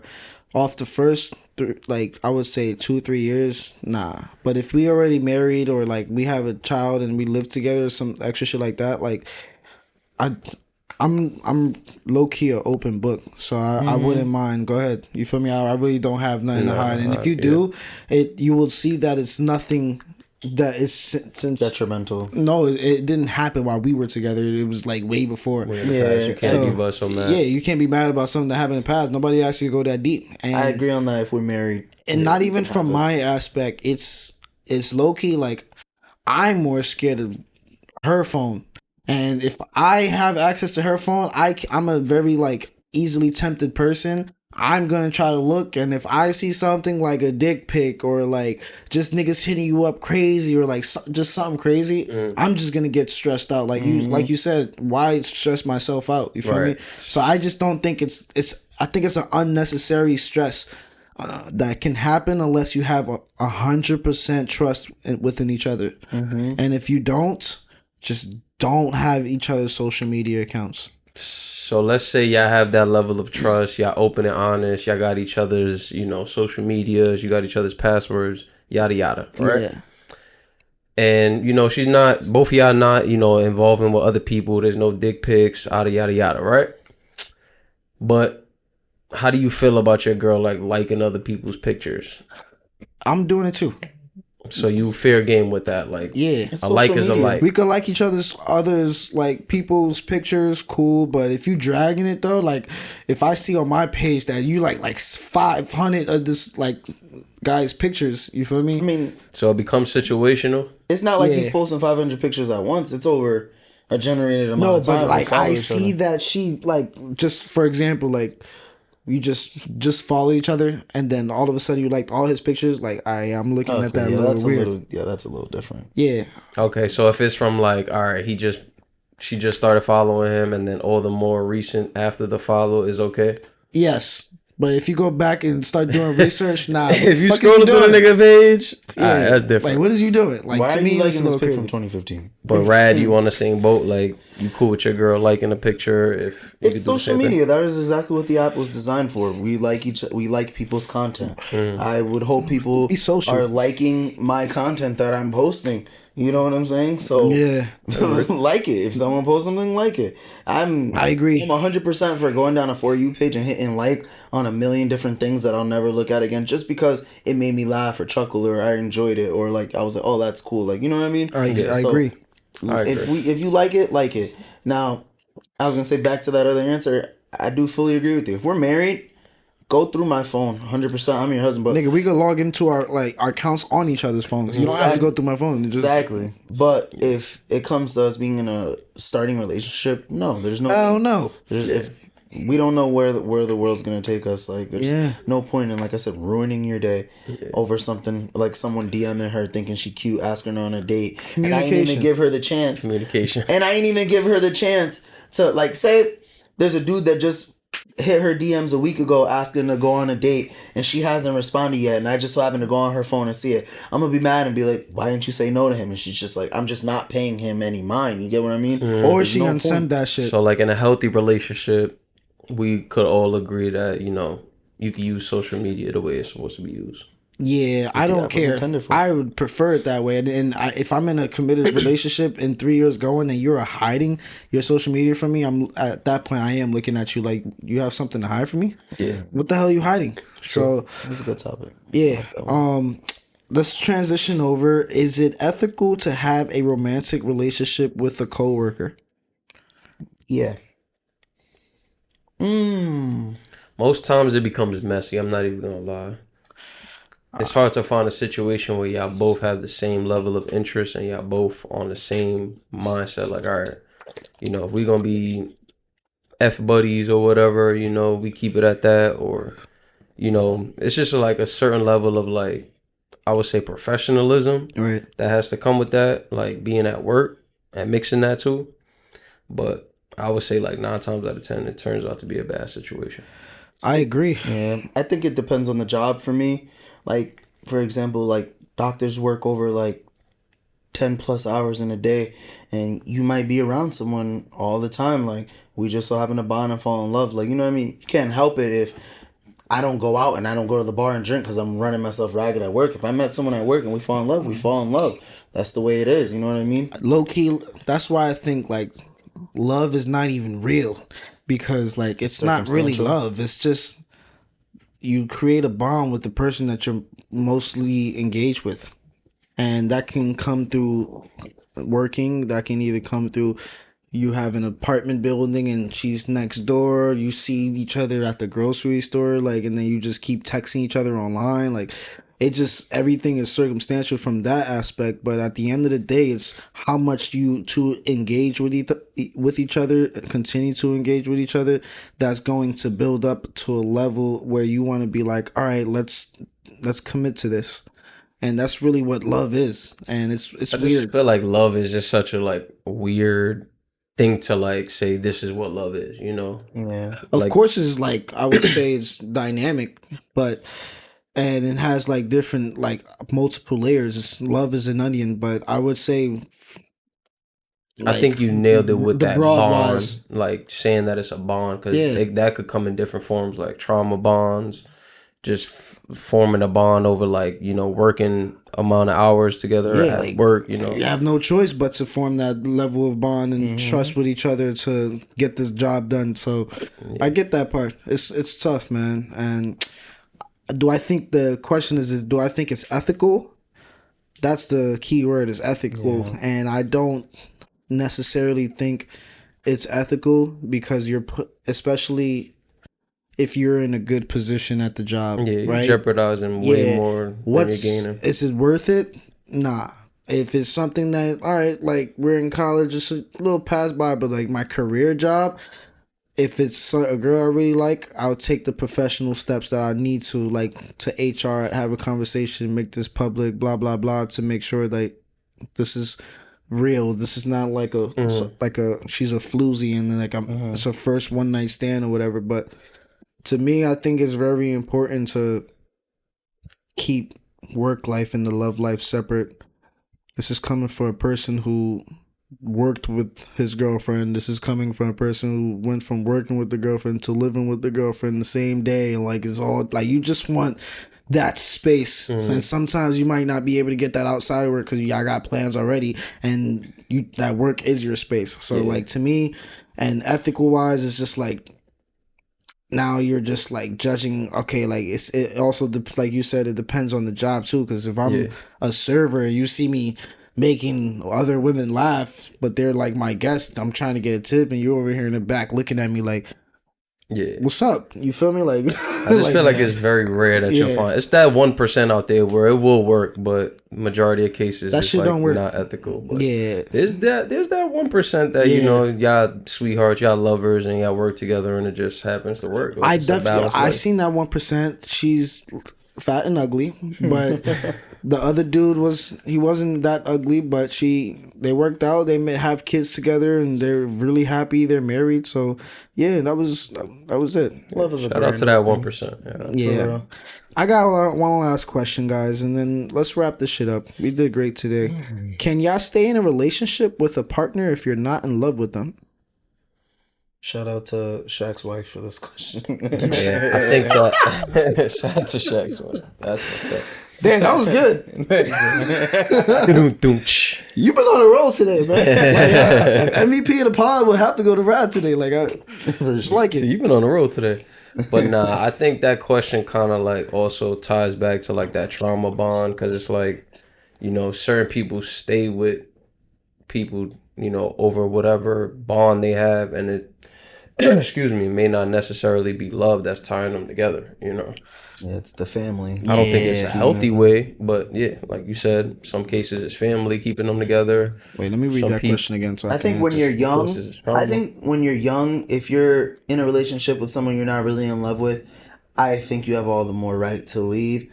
When you are married, I think it's hard to like say this like direct, but I get what you're saying. I do think that marriage is something that is official, and it's like, you know what I mean, like it's a strong title. Yeah, like, it's a strong title, and that you shouldn't just be trying to drop out of it. You know what I mean? Like, once we get married, we get married. You technically like shouldn't even be getting divorced if you're looking like from a religious standpoint. Right, that's like an official bondage. Yeah, so like you're together and you're locked in for life. You should be together for life till death do us part. Not even that. It's just like, I think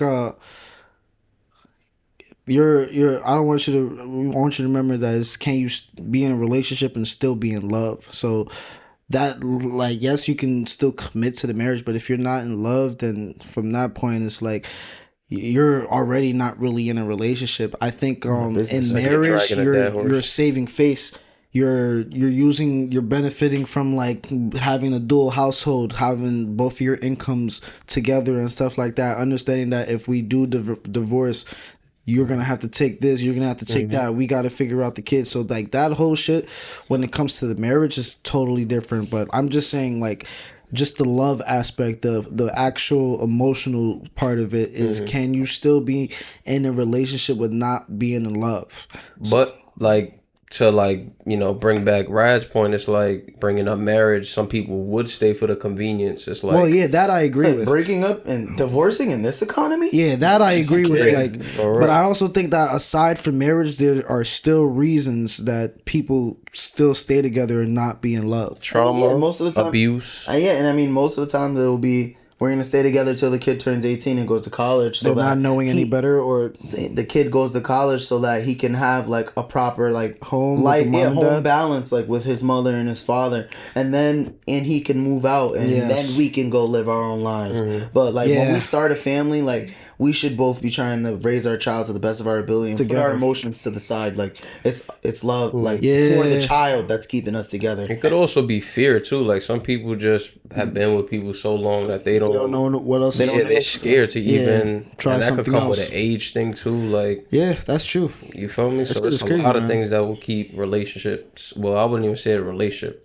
Keep people together, and they won't be loved. Yeah, because marriage, to me, that's automatic. To me, it's like if me and you are not rich, like we're middle class, respectfully, we're gonna have to keep this together. You could step outside the marriage if you want to, keep that low key, make sure my reputation is good, and vice versa. But outside of it, like I think now, like if we were single now, like for example, I think in my last relationship I was like low key out of love for a while, but then it was like in and out of it. Like when you stay with a person for a long time, you don't even know if it's love or not. You just, like you said, you're just you're just comfortable and just being uncomfortable, and it's just a constant cycle of, I guess, like misery. So I think we all nailed it in the bins. If it's marriage, nigga, we staying together for convenience. If it's outside of marriage, we're not really getting used to it. Or like you said, a couple extra points too. I forgot. For the child, which is important. Mm-hmm. It's always it's bigger than you once it becomes a family. Yeah, you have to remember that it's always bigger than you. You might have a lifelong, lasting effect on your child's mental state on what love is and how they react to people because of you wanting to be free and be your own self. Like, give that kid a chance to grow up with a happy family, even if you guys aren't happy. You know what I mean? Because in love, basically, in love, sacrifice. You know? Stamp that. I personally don't think I can do it though. If I'm not in love with you, I don't care if we don't have any kid. If we have kids, everything you just said, fuck all that. Like I don't care.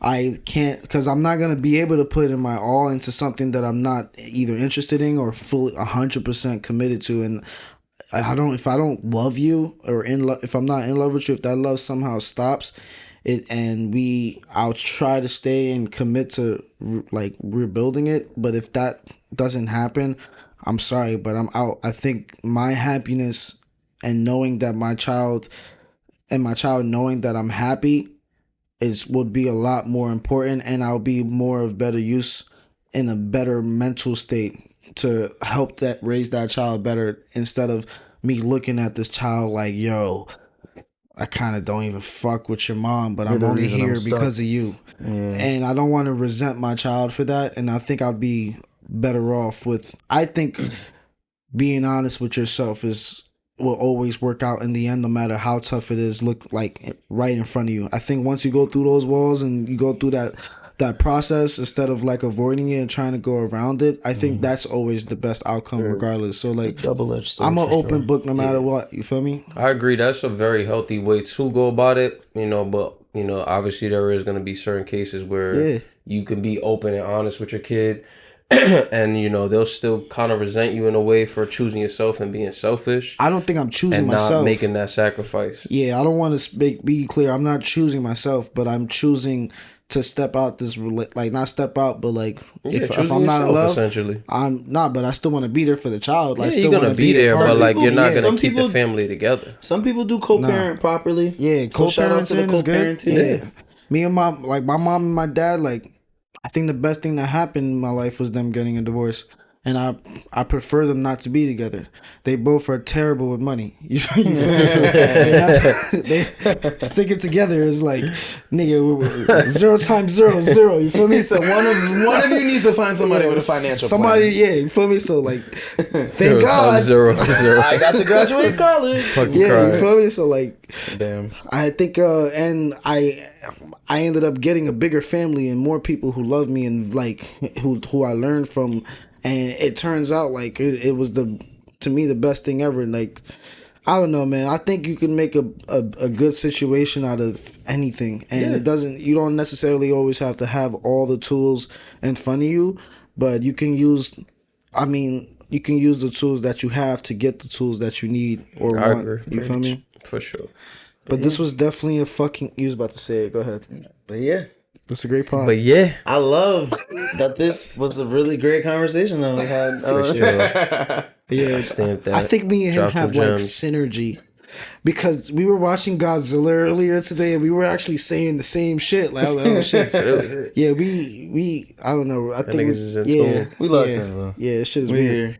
Yeah. We here. You if you live with us, I think I got space now in the closet. I said if you need some closet space, my nigga. Yeah. So we locked there's a whole in. sofa there you can lay down. We locked in. We here. You already know when to find us on Wednesdays at 7 a.m. sharp still. Correct? That's the right time? 7 a.m. Exactly. This is the Jungle Squad. Sometimes we late with the visuals. It won't come out till the end of the day. But the audio is there. Y'all need to start downloading the audio and listening to it because we need those numbers up too. We got subscriptions on that shit too. Like, actually got us a Spotify follower the other day. Oh, word? Tell me. Boy's a recruiter. Yeah, thank God. Because I just started this the Apple subscription thing. So they're going to be we're going to be getting subscribers from the Apple audio. So bless you. I've been waiting for that sneeze all pod.